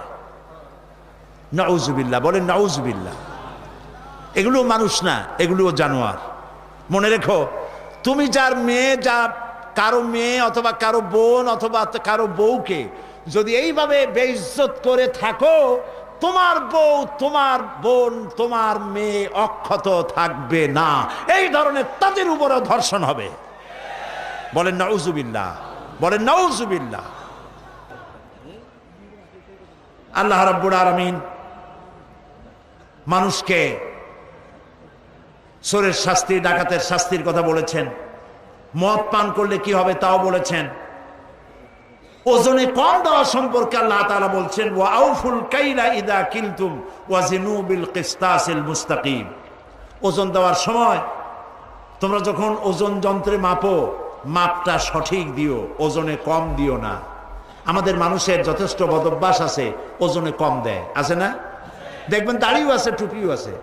তার দোকানে গেছেন, দাড়ি পাল্লা ধরছে, যেদিকে পাথর সেই দিকটা উঁচু হয়ে গেছে, যেদিকে মাল সেদিকটা নিচে নেমে গেছে। ধরার একটা কায়দা আছে। যে কেনে সে মনে করে মাশাআল্লাহ, দোকানদার তো খুবই সুবিচার। কিন্তু বাড়ি এনে আপনি নিজে মাপবেন, দেখবেন অন্তত 200 গ্রাম, 500 গ্রাম বা 14 গ্রাম কম। ঠিক কিনা? আবার বলে কি, ভাই আপনার কাছে কিন্তু আমি 1 টাকাও লাভ করিনি, আল্লাহর কসম। লাভ করছে কিন্তু 30 টাকা। কথা মিথ্যা হয় নাই, 1 টাকা লাভ করিনি, 30 টাকাই লাভ করছে। তা আপনি ওজনে কম দিয়া, খাদ্যে ভেজাল দিয়া কি করতে চান? কত মাল জমাবেন? কত মাল জমাবেন? যখন পৃথিবী থেকে বিদায় হবেন তখন কাপড় কয়খান পাবেন বলেন? গ্রুপ অফ ইন্ডাস্ট্রিজের মালিক মারা গেছে, 100 কোটি টাকার মালিক, কয়খান কাপড় পাবে বলেন? আর রিক্সাওয়ালা মারা গেছে, কয়খান কাপড় পাবে? এদেশের প্রেসিডেন্ট সাহেব মারা গেছেন, কয়খান কাপড় পাবে? আর আপনি আমি মরে গেলে আর জায়গা পাবেন কয় হাত? প্রেসিডেন্ট সাহেব পাবে কয় হাত? পরিণতি যখন এই তখন এই ওজনে কম, খাদ্যে ভেজাল দেন কেন? চাউলের মধ্যে দেয় তুষ, কুড়া, হায় রে আল্লাহ, আরো দেয় পাথর। দু এক জায়গায় ভাত খাইতে গিয়ে তো মনে হয় যে ডাক্তার নিয়ে খাইতে বসলে ভালো হইতো, দাঁত কয়টা ভাঙবে তার ঠিক নেই। এই যে ভেজাল আপনি দিলেন, এই ভেজাল দিয়ে কয় টাকা কামাই করবেন? আহারে, এত বড় একটা রোজার মাস গেল, মানুষ এটাই ফেলল না, কি কপাল পোড়া। আহারে, মানুষের অভ্যাস হলো আরো চাই, আরো চাই, আরো চাই, চাওয়ার কোনো শেষ নাই। আল্লাহ রাব্বুল আলামিনের নবী বলেন, লাউ কানা লি ওয়াদিম মিন যাহাবিন লাহাব্বা আন ইয়াকুনা লাহু সানিন, লাউ কানা লি ইবনি আদম ওয়াদিম মিন যাহাবিন লাহাব্বা আন ইয়াকুনা লাহু সানিন। কোন আদম সন্তানকে একটা আমার ভর্তি করে যদি স্বর্ণ দেওয়া হয়, সে বলবে আহারে, প্যারেড ময়দানটা ভরিয়া যদি আরো সোনা দেওয়া হইতো। নবীজি বলেন, ওয়ালা ইয়ামলাউ জাওফু ইবনু আদামা ইল্লা তুরাব। আল্লাহর নবী বলেন, আদম সন্তানের পেট কবরের মাটি ছাড়া কিছুতে ভরবে না। মানুষ শুধু আরো চাই, আরো পায়, এগুলির জন্য মানুষ প্রতিযোগিতা করতে থাকে। প্রিয় ভাই সব, সুতরাং আমাদেরকে যারা ব্যবসা করেন, ওজনে কম দেবেন না, খাদ্যে ভেজাল দেবেন না। মনে থাকবে ভাই, মনে থাকবে? আল্লাহ যেন মনে রাখান, আমরা বলি আমিন। অশ্লীলতা আজ আমাদের দেশের মধ্যে ছড়িয়ে গেছে। কোরআনে সব কথা আছে, সুবহানাল্লাহ বলে, কোরআনের মধ্যে সব বলা আছে। অশ্লীলতা আজ শহরে বন্দরে সর্বত্র রন্ধ্রে রন্ধ্রে ছড়িয়ে গেছে। মহান আল্লাহ রাব্বুল আলামিন বলেন, কুল ইন্নামা হাররামা রাব্বিয়াল ফাওয়াহিশা মা যাহারা মিনহা ওয়া বাতান। হে নবী, আপনি বলুন, আমার প্রভু নিঃসন্দেহে সকল প্রকারের গোপন এবং প্রকাশ্য অশ্লীলতাকে নিষিদ্ধ ঘোষণা করেছেন। আমাদের দেশে অশ্লীলতা আছে না নাই? আছে কিনা? আমাদের দেশে অশ্লীলতার নানা ধরন। এক ধরন হলো নারীর সৌন্দর্য প্রতিযোগিতা। বিভিন্ন সাবানের কোম্পানির নাম করে সৌন্দর্য প্রতিযোগিতা হচ্ছে। অন্যান্য দেশে যে সুন্দরী প্রতিযোগিতা হয়, ওই রকম বাংলাদেশে এখনো করতে সাহস পায় নাই। কারণ একবার আমি পল্টনে বলেছিলাম, যেই সুন্দরী প্রতিযোগিতা যারা করবে, যদি আমাদের এই বক্তব্যের পর যদি এটা বন্ধ না করে, তাহলে এর বিচারকরা রাস্তায় নামলে পরে তাদেরকে রাস্তার উপরেই উত্তমভাবে মেহমানদারি করা হবে। তো তারা এটা বন্ধ করে দিয়েছিল। যারাই সুন্দরী প্রতিযোগিতা বিচারক হয়, আমি চিন্তা করে পাই না যে এরাও মানুষ নাকি। নারীর সৌন্দর্য মাপজোক করা এবং এই সৌন্দর্যের ভিত্তিতে ফার্স্ট সেকেন্ড থার্ড বানানো, এদেরকে সুন্দরী প্রতিযোগিতায় নারীর যেসব অঙ্গ প্রত্যঙ্গ মাপা হয়, মাপজোক করা হয়, তা কেবলমাত্র শয়তানের পক্ষেই সম্ভব, মানুষের পক্ষে সম্ভব না। যেসব বিচারকরা সুন্দরী প্রতিযোগিতা করেন, তারা কি তার মেয়ের ওই সব জায়গা দেখতে পারবে? তার বোনের? তাহলে পরের মেয়েকে নিজের মেয়ের মতো, মায়ের মতো মনে করতে পারো না কেন? এই জন্য সুন্দরী প্রতিযোগিতা যারা করে তারা শয়তান। বিভিন্ন জায়গায় সাবানের পত্র পত্রিকার একটু একটু সওয়ায়াত যাচ্ছে তারা, যে দেখি যেহেতু বিভাগীয় পর্যায়ে হচ্ছে, জেলা পর্যায়ে হচ্ছে, মুসলমানদেরকে শোইবার জন্য একটা ব্যবস্থা করতেছে। শোয়ে শোয়ে তারপরে দেশব্যাপী সুন্দরী প্রতিযোগিতা হবে। আমি আপনাদেরকে বলে গেলাম, সুন্দরী প্রতিযোগিতা কোথাও যদি হয়, ডিসিএসপির অফিস ঘেরাও করবেন। সুন্দরী প্রতিযোগিতা হতে দেওয়া হবে না, হবে না, হবে না।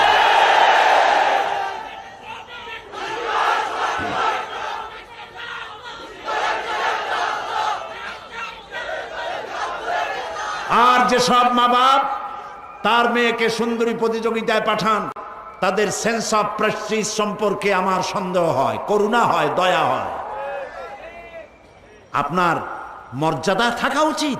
আপনার মেয়েকে যদি সুন্দরী সে হয়ে থাকে, এটা আল্লাহর নিয়ামত, আর এই নিয়ামত কেবলমাত্র তার স্বামীর জন্য, এটা প্রতিযোগিতা করার জন্য নয়। নাউজুবিল্লাহ বলে। ইহুদি খ্রিস্টান এরাই মুসলমানদের মধ্যে, এরা বাংলাদেশ পৃথিবীর দ্বিতীয় বৃহত্তম মুসলিম দেশ, নারীর সৌন্দর্য প্রতিযোগিতা হতে পারে না, পারে না। প্রিয় ভাই সব, দেশের মধ্যে এইডস রোগ শুরু হয়েছে। আমাদের দেশে এ পর্যন্ত সরকারি হিসাবে 300 রোগী পাওয়া গেছে এইডস আক্রান্ত। আর এইডস হলো মারাত্মক রোগ। পশ্চিমা দেশগুলিতে এইডসে ধরছে জন্মের ধরা। যার একবার এইডস হয়, ডাক্তার একবার দেখতে আসে, এসে কিছু নসিহত করে যায়। পরে যদি আবারও ডাক্তারকে আসতে হয়, তো এসে প্রথমেই জিজ্ঞেস করে, বেটা তুমি এখনো মরো নাই? তার মানে হলো এইডসের একমাত্র প্রতিষেধক হচ্ছে মরে যাওয়া। নির্ঘাত মরবেই। পাপ হয়েছে যত মডার্ন, আল্লাহর আযাবও হয়েছে ততোধিক মডার্ন। ওরা পাপকে আধুনিক বানাইছে। আগে তো জেনা ব্যভিচার হতো পুরুষে আর নারীতে, এখন এটা হয় পুরুষে পুরুষে, নারীতে নারীতে। ইউরোপ আমেরিকায় মেয়েরা মেয়েদেরকে বিয়ে করা জায়েজ, পার্লামেন্টে পাশ করছে তারা। এই যে বুশ, তার পার্লামেন্টে আইন পাশ করা হয়েছে, পুরুষে পুরুষে বিয়ে করতে পারবে, মেয়ে লোকের মেয়ে বিয়ে করতে পারবে। তো নিজে বসে আছে কেন? এইভাবে পাপ মডার্ন হয়ে গেছে, আল্লাহর আযাবও মডার্ন হয়েছে। সেই মডার্ন আযাবের নাম কি? এইডস। আমাদের দেশে এইডস যাতে বাড়তে না পারে, সেজন্য আজ থেকে, এখন থেকে সকলকে দায়িত্ব নিতে হবে। এইডস থেকে বাঁচতে পারে মানুষ কেবলমাত্র ধর্মীয় অনুশাসনের মাধ্যমে। জেনা নিজের স্ত্রী ছাড়া কোন মেয়ে লোক অথবা কোন পুরুষ, কোন মেয়ে লোক নিজের স্বামী ছাড়া আর কোন পুরুষ নিজের স্ত্রী ছাড়া যৌন সম্পর্ক স্থাপন করলেই এইডস রোগের সম্ভাবনা 100%। এইটা আগে যত এইডসের সাইনবোর্ড ছিল, সেগুলিতে লেখা ছিল ধর্মীয় অনুশাসন মানলেই এইডস বন্ধ হয়। কিন্তু আমি জানি না কোন লুচ্ছা, কোন লম্পট বিলবোর্ড বানাইছে সারা দেশব্যাপী, যেখানে লেখা আছে যৌন রোগে ভয় নাই, কন্ডম লইলে টেনশন নাই। এই স্লোগান যে লিখেছে সে লুচ্ছা এবং লম্পট। কারণ এই স্লোগান দিয়ে জেনার প্রতি মানুষের যে ভয় থাকে, সে ভয়কে তিরোহিত করে জেনা করার দিকে মানুষকে আকৃষ্ট করা হয়েছে।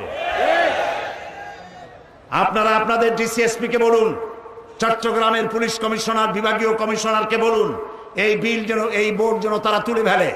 যদি তুলে না ফেলে, জনগণ নিজেরা জুতা মেরে এই বিল বোর্ডকে ভেঙে গুঁড়ো করে দাও।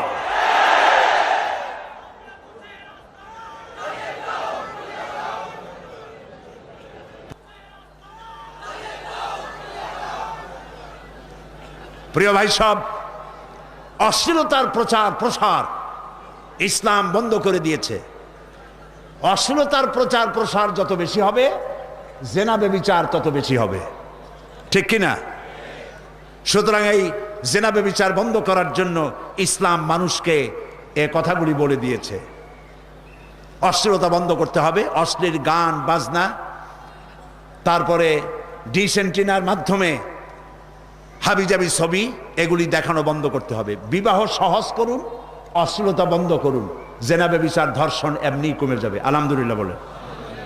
প্রিয় ভাই সব, এইভাবে করে আল্লাহ রাব্বুল আলামিন কোরআন প্রবর্তিত সমাজের মধ্যে মানুষের জীবনের নিরাপত্তা দিয়েছে, সম্মানের নিরাপত্তা দিয়েছে, ব্যক্তি স্বাতন্ত্র্য এবং প্রাইভেসি দিয়েছে, পরধর্ম সহিষ্ণুতা দিয়েছে।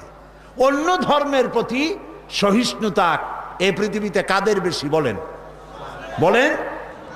আল্লাহ রাব্বুল আলামিন বলেন, ওয়ালা তাসুব্বুল্লাযীনা ইয়াদউনা মিন দুনিল্লাহ। আল্লাহ তাআলা বলেন, তারা আল্লাহকে বাদ দিয়া যাদেরকে ডাকে তাদেরকে গালি দিও না।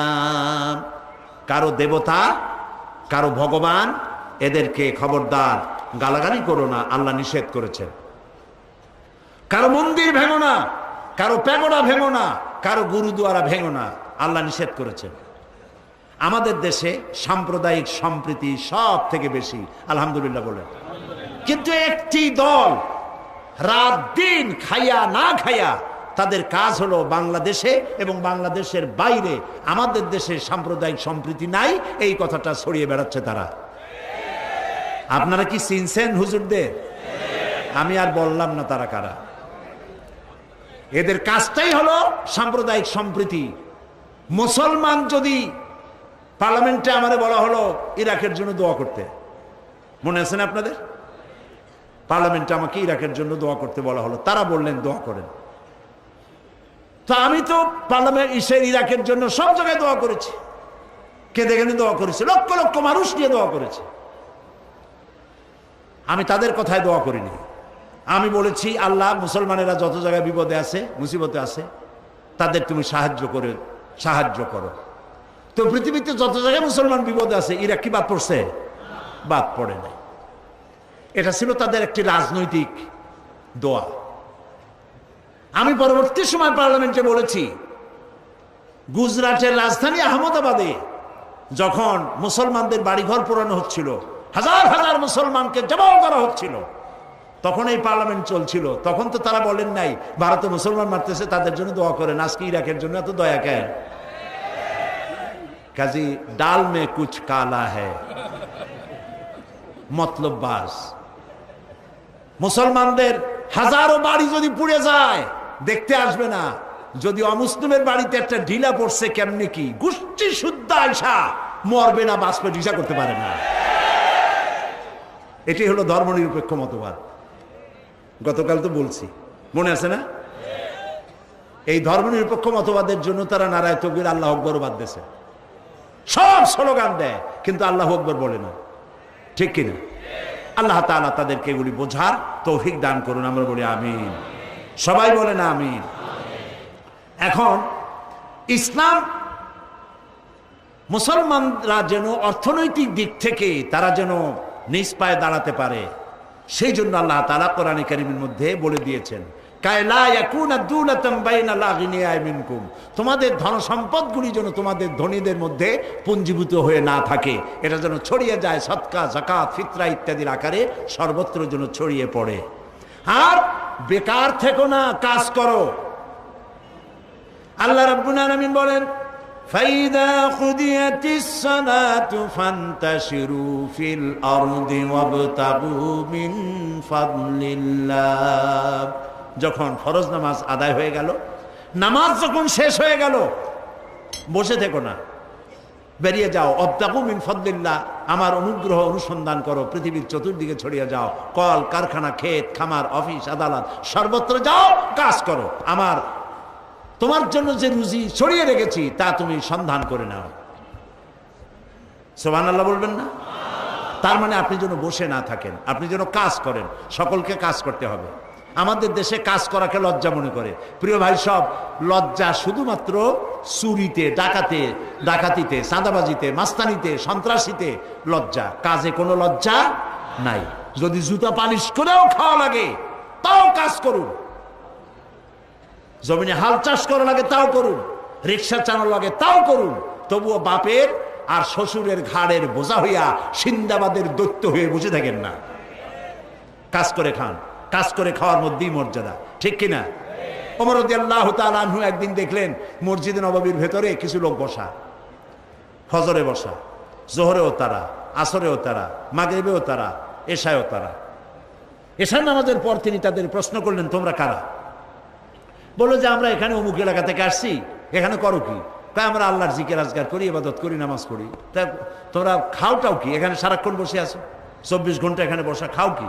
কয় যে কিছু লোক আমরা আল্লাহর জিকির আজকার করি বলে রান্না বান্না করে আমাদের খাওয়াই দিয়ে যায়। ওমর রাদিয়াল্লাহু তাআলা আনহু বললেন, তাহলে তো তোমার চাইতে, তোমাদের চাইতে ওই লোকগুলি হাজার গুণে ভালো যারা নিজেরা কামাই করে রান্না করে এনে তোমাদের মতো অলসদের খাওয়ায়। শোনো, আগামীকাল ফজরের নামাজের পর যদি এই মসজিদে এইখানে বসা দেখি, ব্যাট মেরে মসজিদ থেকে বার করে দেব। কাজ করে খেতে হবে, বেকার থাকা যাবে না। বেকারত্ব দূর করার জন্য সরকারের পক্ষ থেকে আছে যুব উন্নয়ন কেন্দ্র, আছে হাঁস মুরগির খামার, মৎস্য পালন, আছে না এগুলা? আরে ভাই কথা কন না কেন? আছে না? তো তুমি বিএ পাস করছো, এমএ পাস করছো, বসে আছো কেন শ্বশুর বাড়ির যৌতুকের জন্য? যুব উন্নয়ন কেন্দ্রে যাও, ট্রেনিং দাও, তোমার বন্ধুরেও নিয়েও যাও। প্রত্যেকেরই কিছু না কিছু খরচ আছে।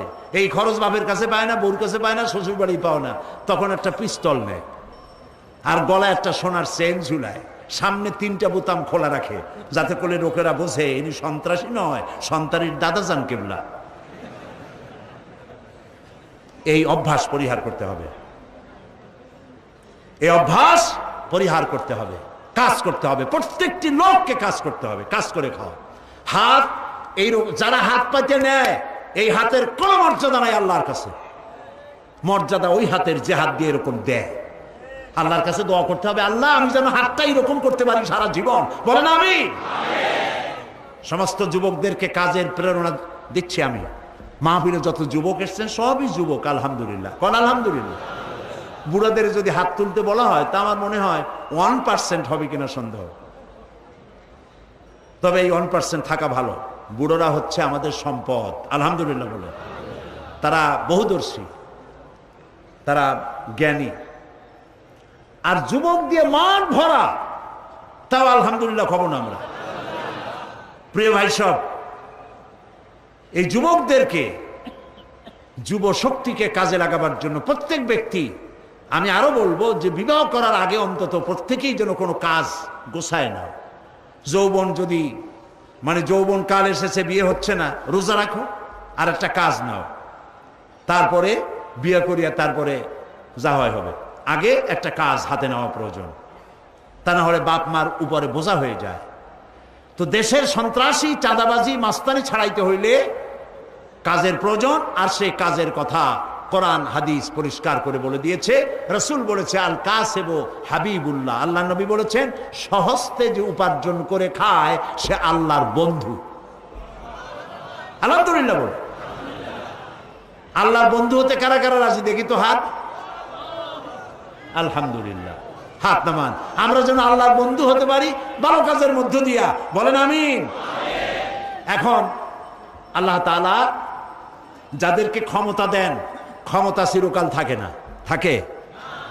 আজকে ফ্ল্যাগ উঠবে, কালকে ফ্ল্যাগ থাকবে না, ঠিক কিনা? আজকে পুলিশে স্যালুট দেবে, কালকে ওই পুলিশে আবার পিটাইবে, এটা ঠিক কিনা?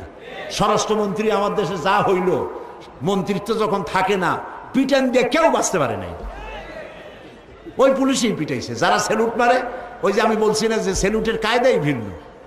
স্যালুট দেয় হাত দিয়া, আবার পাও দিয়া বুটে বুটে বাড়ি লোকে ঠাস করে একটা বাড়ি দিয়ে দেয়। মন্ত্রীকে বুঝায় দেয়, মন্ত্রী সাহেব হুঁশিয়ার থাকবেন, কিন্তু আমরা আপনাদের চাইতে অনেক ছোট, কিন্তু হুঁশিয়ার থাকবেন। যতদিন আছেন দিলাম হাত দিয়া, কিন্তু বেকায়দা করবেন। কোন কোন প্রকল্পের কত টাকা মারছেন, কেরামুন কাতিবিন আছে, হিসাবে লিখিত হয়। পরবর্তী সরকার এসে তালাশ করে বাইর করে, সেই সময় কিন্তু হাত দিয়া না, পাও দিয়ে দেব। কাজেই যারা ক্ষমতায় থাকেন তাদেরকে সতর্ক হতে হবে। তারা জনগণের পয়সায় তাদের বউয়ের শাড়ি কেনা পয়সা হয়, তাদের গাড়ির চাকা ঘোরে জনগণের ঘরমাক্ত পয়সা দিয়া, তেল কিনা সেই দিয়া তাদের গাড়ির চাকা ঘোরে, ঠিক কিনা? সচিব হন, ডিসি হন, এসপি হন, ম্যাজিস্ট্রেট হন, মন্ত্রী হন, এমপি হন, প্রত্যেক ব্যক্তি জনগণের খাদিম, জনগণের কেনা গোলাম। জনগণ তাদেরকে পয়সা দেয়, কোনো সন্দেহ আছে? সেই জন্য যারা ক্ষমতায় থাকেন তাদের কলিজার মধ্যে আল্লাহর ভয় করতে হবে সব থেকে বেশি। কত টাকা বেতন আর খান কত টাকা, মারতেছেন কত টাকা, আল্লাহ খুব ভালোভাবে দেখতেছেন। দেখতেছেন কিনা? বলেন দেখতেছেন কিনা? আল্লাহ পাক দেখছেন। এজন্য আমাদের আদর্শ হলো কোরআন আর হাদিস, আর হলো সাহাবায়ে কেরাম। হযরত ওমর রাদিয়াল্লাহু তাআলা আনহু মুসলিম জাহানের খলিফা, অর্ধেকটা পৃথিবীর বাদশাহ, রাতের বেলায় ঘুরছেন, দেখতে পেলেন একটি ঘরের মধ্যে একটি লোক ঢোকে বের হয়, ঢোকে বের হয়। তিনি চিন্তা করলেন কারণ কি। কাছে গিয়ে দেখলেন লোকটা খুব পেরেশান, ঘাম বেড়ে গেছে। ভাই তুমি এরকম বারবার ঘরের মধ্যে যাওয়ার বাইর হও এত রাত্রে, কি অসুবিধা? লোকটি বলছে পথিক, আমি তো এত বড় বিপদে কখনো পড়ি নাই। কি বিপদ? বলল যে আমার স্ত্রী আসন্ন প্রসবা, এখনই ডেলিভারি হবে, ঘরে কোনো লোক নাই, আর এ বিষয়ে আমি কিছুই জানি না। আমি আমার প্রাণাধিক স্ত্রীর এই বিপদের সময় কিচ্ছু করতে পারতেছি না, আমি তো মরিয়া হয়ে যাচ্ছি। হযরত ওমর বললেন ভাই অপেক্ষা করো, দেখি তোমার কোনো উপকার করতে পারি নাকি। তিনি দৌড়ালেন। কিছুক্ষণ পরে একটি মেয়ে লোক নিয়ে আসলেন, বললেন ভাই তুমি বাইরে দাঁড়াও। বাড়িওয়ালাকে বললেন বাইরে দাঁড়াও। মেয়ে লোকটিকে ভিতরে ঢুকাই দিলেন। ঘণ্টাখানেক পরিচর্যার পর হযরত ওমর যে মেয়ে লোক নিয়ে এসেছিলেন, সে মেয়ে লোক বেরিয়ে এসে বললেন, আমিরুল মুমিনিন, আপনার বন্ধুকে বলুন আল্লাহ তাকে একটি পুত্র সন্তান দিয়েছেন। আমিরুল মুমিনিন নাম শুনিয়া বাড়িওয়ালার চোখ গেছে কপালে উঠা। কি সর্বনাশ! অর্ধেকটা পৃথিবীর বাদশাকে আমি কষ্ট দিছি, কাছে গিয়ে করজোর করে বলছে, আমিরুল মুমিনিন, আমি তো বুঝি নাই, আপনার আমি কষ্ট দিছি, আমার জন্য আপনি দৌড়াইছেন, আমি আল্লাহর হস্তে মাপ চাই আপনার কাছে। আর এই যে মেয়ে লোক নিয়ে আসছেন, কিছু টাকা দিলাম, মেয়ে লোকটাকে দিয়ে দেন। হযরত ওমর বলেন, ভাই শোনো, আমার কাছে ক্ষমা চেও না, বরং আমি তোমার কাছে ক্ষমা চাই। কারণ তুমি তোমার বিপদের কথা আমাকে বলার আগে আমার দায়িত্ব ছিল, আমি রাষ্ট্রপ্রধান, তোমার বিপদের খোঁজ নেওয়া। আমি যে তোমার বিপদের খোঁজ নিয়ে সময় মতো সময়ের আগে খাদেমা পাঠাতে পারি নাই, এই জন্য কিয়ামতের দিন আমাকে তুমি আল্লাহর দরবারে আসামি বানায়ও না। হযরত ওমর পয়সাগুলি ফেরত দিয়া বললেন, ও বাড়িওয়ালা ভাই, পয়সা দিতে হবে না, এত রাত্রে আমি নার্স পাবো কোথায়, সেবিকা পাবো কোথায়? তোমার বউর খেদমত করার জন্য এত রাত্রে আমার স্ত্রী ছাড়া আর কাউকে আমি পাই নাই।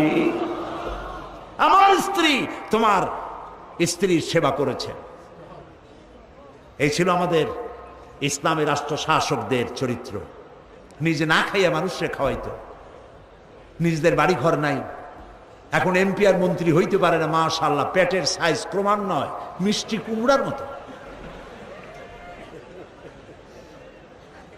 নবী করিম সাল্লাল্লাহু আলাইহি ওয়াসাল্লাম শুয়ে আছেন বিছানার উপরে। সুবহানাল্লাহ। হযরত ওমর এসে সালাম দিয়েছেন, আসসালামু আলাইকা ইয়া রাসূলুল্লাহ। হুজুর সালাম এর জবাব দিয়ে উঠে বসলেন। হযরত ওমর তাকিয়ে দেখলেন রাসূলুল্লাহ শোয়া ছিলেন একটি খেজুরের পাতা দিয়া দড়ি বানানো, সেই দড়ি দিয়ে বুনানো খাটিয়া এরকম। এর উপরে বিছানার চাদর নাই, বালিশ নাই, খালি গায়ে রহমতের নবী, বিশ্ব নবী খালি গায়ে শুয়ে আছেন। মাথার তলায় হাত মোবারক দিয়েছেন, হাতে দাগ আর পিঠ মোবারকে দড়িগুলার দাগ কেটে আছে। হযরত ওমর শিশুর মতো ডুকরে কেঁদে উঠলেন আর বললেন, ইয়া রাসূলুল্লাহ, এই দৃশ্য আমি সহ্য করতে পারছি না। কাফেররা এই পৃথিবীতে এত আরাম করলো, আর বিশ্ব নবী, রহমতের নবী, পিঠের উপরে দড়ির দাগ, আমার সহ্য হচ্ছে না। ইয়া রাসূলুল্লাহ, আপনি আমাকে অর্ডার করুন, আমি আপনার জন্য একটা তোশক বানাই নিয়ে আসি। রাসূলুল্লাহ বললেন, ওমর, এই পৃথিবীতে আমি শান্তি করতে আসি নাই। আমি যদি এই ওহদ পাহাড়কে বলি, ওহদ আমার জন্য সোনায় পরিণত হয়ে যা, আল্লাহর হুকুমে গোটা পাহাড়টা সোনায় পরিণত হয়ে যাবে। ওমর, দুনিয়ায় শান্তি করতে আসি নাই, আসছি মানবতার কল্যাণের জন্য, মুক্তির জন্য। কাজী দুদিনের জন্য যারা মন্ত্রী হন, 2-5 বছরের জন্য যারা এমপি হন, যারা সচিব হন, ডিসি হন, এসপি হন, জনগণের সাথে খারাপ ব্যবহার করবেন না। মানুষের সঙ্গে ভালো ব্যবহার করুন, তাদের প্রতি ইনসাফ করুন, দুর্নীতি বন্ধ করুন। দুর্নীতি তো আপনারাই করেন, কাজে আপনারা দুর্নীতি বন্ধ করেন, জনগণ শান্তি পাবে। আমার দেশের জনগণ কি চায়? আমার দেশের জনগণ কোনোদিন বলে নাই, কোন সরকারকে বলে নাই, প্রত্যেক দিন বাসমতি চাউলের ভাত খাইতে চাই, পোলাও চাই, বিরিয়ানি চাই, বলছে কেউ?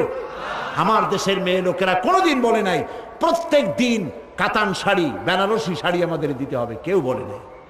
আমার দেশের মানুষের রিকোয়ারমেন্ট খুবই ক্ষুদ্র, ছোট্ট, চাহিদা কম। জনগণ চায় সন্ত্রাসমুক্ত, দুর্নীতিমুক্ত জীবনযাপন চাই, ঘরের দরজা যেন ঘুমাতে পারি, দরজা দিয়ে হোক খুলে হোক নিরাপদে যেন ঘুমাইতে পারি। আমার মেয়েটা কলেজে যাবে, বিশ্ববিদ্যালয়ে যাবে, আমি যেন আমার মেয়েটাকে সম্ভ্রম সতীত্ব অবস্থায়, পবিত্র অবস্থায় আমার ঘরে ফিরে পাই। কম দামে কাপড়, খাদ্যদ্রব্য যেন কিনতে পাই, এইটুকুন দাবি, ঠিক কিনা বল? এর থেকে বেশি কিছু দাবি করছেন আপনারা? কিন্তু বিশ্বাস করুন, এই দাবিটুকুনও পূরণ করতে গেলে কোরআনের শাসন ছাড়া এ দাবিও পূরণ করার ক্ষমতা কারো নাই। সেজন্য আজ ক্ষমতাসীন যারা ক্ষমতায় আছেন, সরকারের ভাতা গ্রহণ করছেন, জনগণের উপর ইনসাফ করুন, দুর্নীতি বন্ধ করুন, কামাই রোজগার একটু কমায় দেন, হারাম খাবার কমান। যত হারাম খাইবেন পেট তত চর্বি জমবে, আর ওই চর্বি জাহান্নামের আগুনে জ্বলার আগে জান্নাত হারাম। ভিক্ষুক তো দুই রকম। ভিক্ষুক কয় প্রকার? দুই প্রকার। এক প্রকার ভিক্ষুক হলো অশিক্ষিত, আর এক প্রকারের ভিক্ষুক হলো শিক্ষিত। অশিক্ষিত ভিক্ষুক লেখাপড়া জানে না, হাত পায় নাই, হাত পাও নাই, চোখ কান নাই, তারা রাস্তায় বসে আল্লাহর রাস্তায় ভাই লা ইলাহা ইল্লাল্লাহ একটা টাকা দাও, এরা হলো অশিক্ষিত ভিক্ষুক। আর শিক্ষিত ভিক্ষুক চেয়ারে বসে, সরকারের চেয়ারে বসে চাকরি নাম করে যারা কোটি কোটি টাকা খায়, এরা হচ্ছে অশিক্ষিত ভিক্ষুক। শিক্ষিত ভিক্ষুক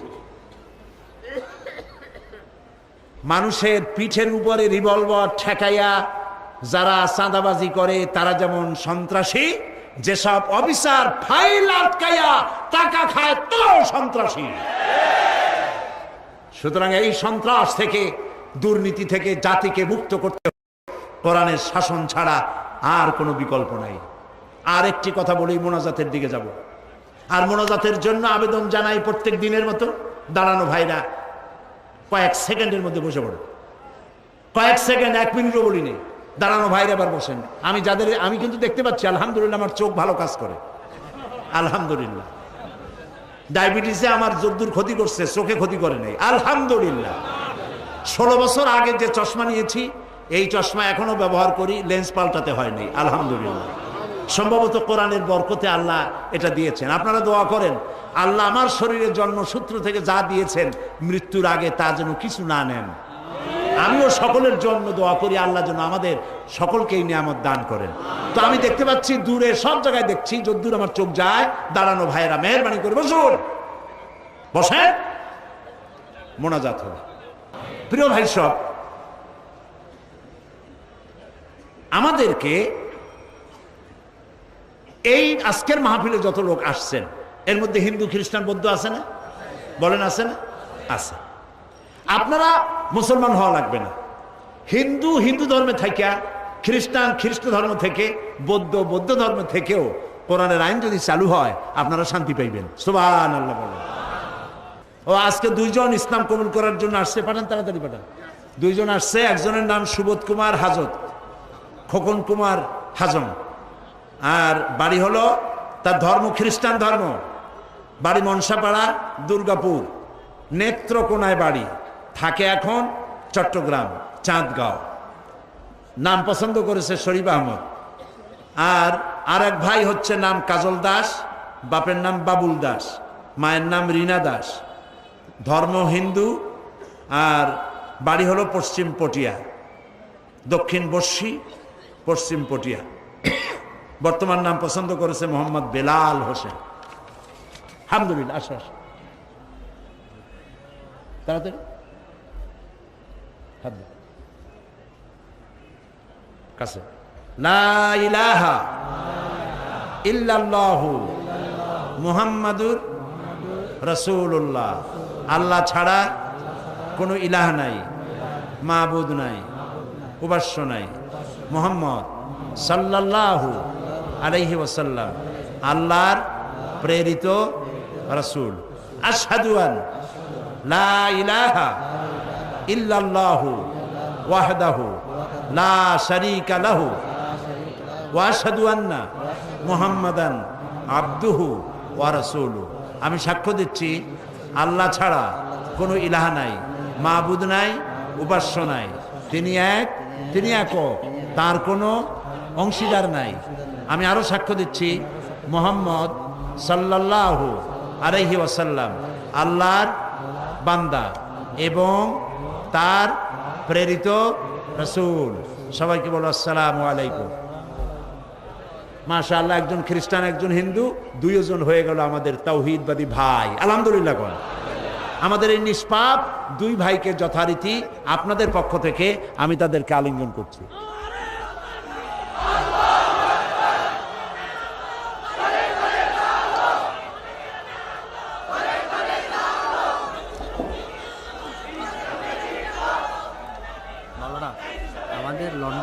এক ভাই মাহফিলের জন্য 21,000 টাকা দিয়েছে, একটু ইউসুফ সাহেব একটু আপনি দোয়া করতে।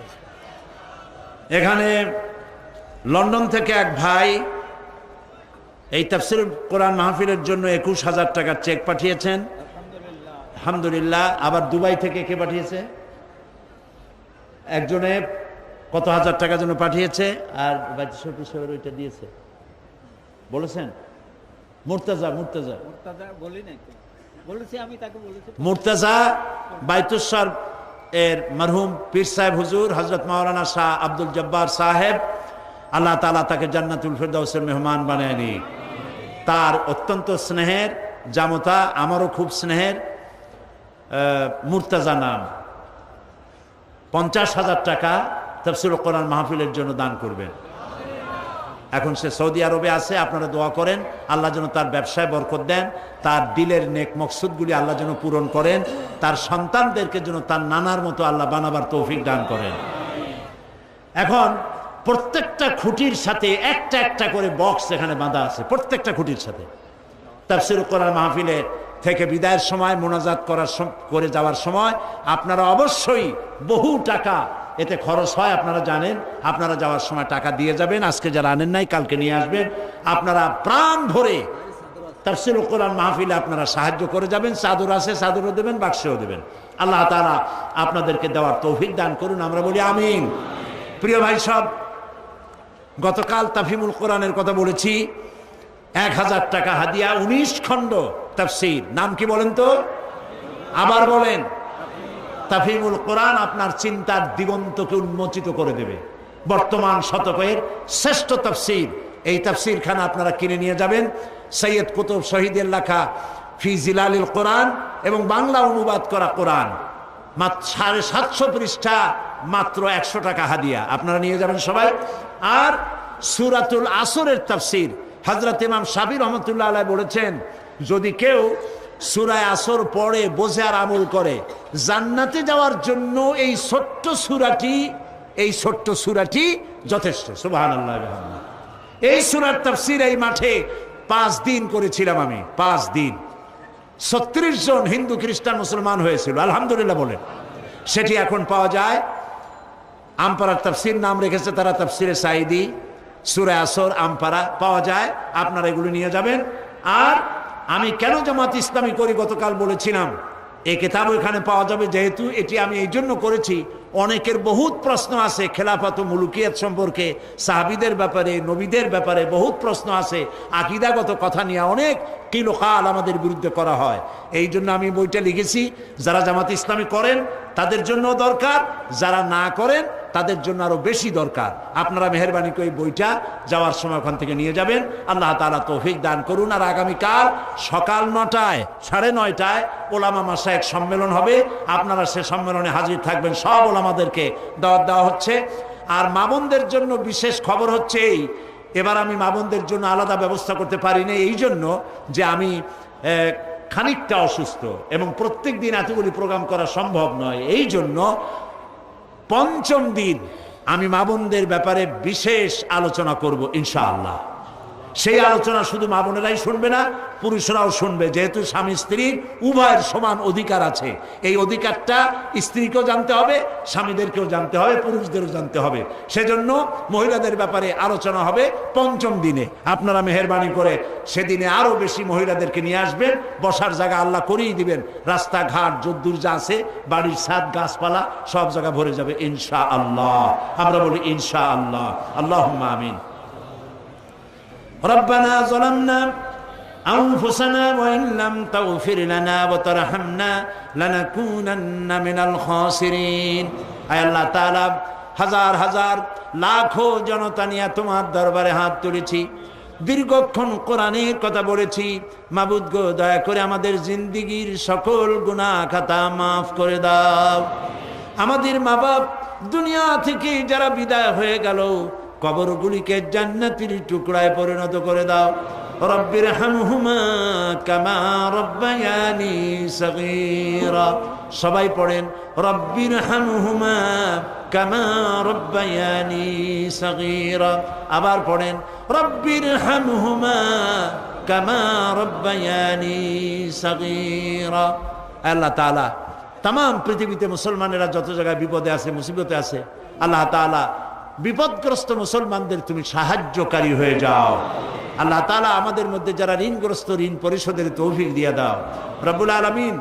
আজকে আমরা এখানে সন্ত্রাসের ব্যাপারে কথা বলেছি, হত্যাকারী, চাঁদাবাজি, মাস্তান যারা করে, ধর্ষক, তাদের বিরুদ্ধে কথা বলেছি কোরআন হাদিস দিয়ে। আল্লাহ একটা দোয়া করি রব্বুল আলামিন, এদের জ্বালায় আমরা অতিষ্ঠ হয়ে গেছি। আল্লাহ এই সন্ত্রাসী, ধর্ষক, হত্যাকারী, চাঁদাবাজ, মাস্তান এগুলোরে তুমি হেদায়েত করে দাও আল্লাহ, এগুলোরে তুমি হেদায়েত করে দাও আল্লাহ তাআলা। তুমি দয়া করে এগুলোকে হেদায়েত করে দাও আল্লাহ তাআলা।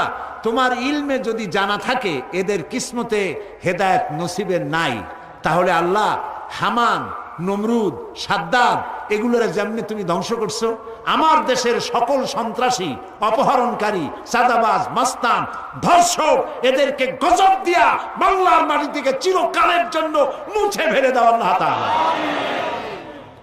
আল্লাহ তাআলা তুমি আমাদের দোয়া কবুল করো আল্লাহ তাআলা।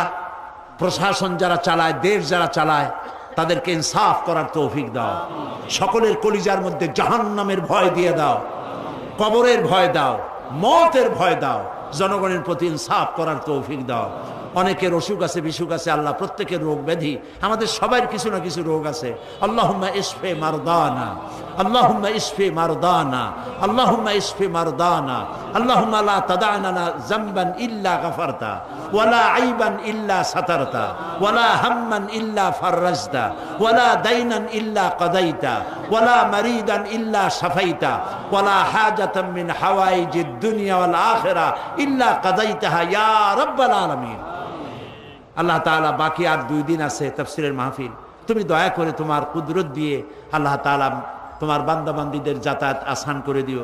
এবং এই বিশাল মাহফিলে অনেক টাকার প্রয়োজন তুমি জানো, আল্লাহ তাআলা তুমি দয়া করে তোমার বান্দাদের দিল খুলে দাও, চট্টগ্রামের সমস্ত ধনীদের হাত খুলে দাও, তারা যেন উন্মুক্ত হস্তে কোরআনের তাফসীরের খেদমত করতে পারে। আল্লাহ তুমি তৌফিক দিয়ে দাও। আল্লাহ তাআলা বহু আশা করে পুস্তক বিক্রেতারা কষ্ট করে এসেছে, আল্লাহ তাআলা তাদের ব্যবসায় তুমি বরকত দিয়ে দাও। মানুষদেরকে কোরআন হাদিস, ইসলামী সাহিত্য বেশি করে কেনার, বোঝার তৌফিক দিয়ে দাও। মা বোনদের প্রতি রহম করো, যুবকদের প্রতি রহম করো। আল্লাহ তাআলা দেশের সেনাবাহিনী, বিডিআর, পুলিশ যারা যেখানে আছে তাদেরকে আল্লাহ তাআলা সম্মানজনক ঈমানি জীবন যাপনের তৌফিক দিয়ে দাও। রব্বানা তাকাব্বাল মিন্না ইন্নাকা আনতাস সামিউল আলিম وتب علينا إنك أنت التواب الرحيم سبحان ربك رب العزة عما يصفون وسلام على المرسلين والحمد لله رب العالمين واجعل آخر كلامنا عند الموت لا إله إلا الله محمد رسول الله. السلام عليكم ورحمة الله.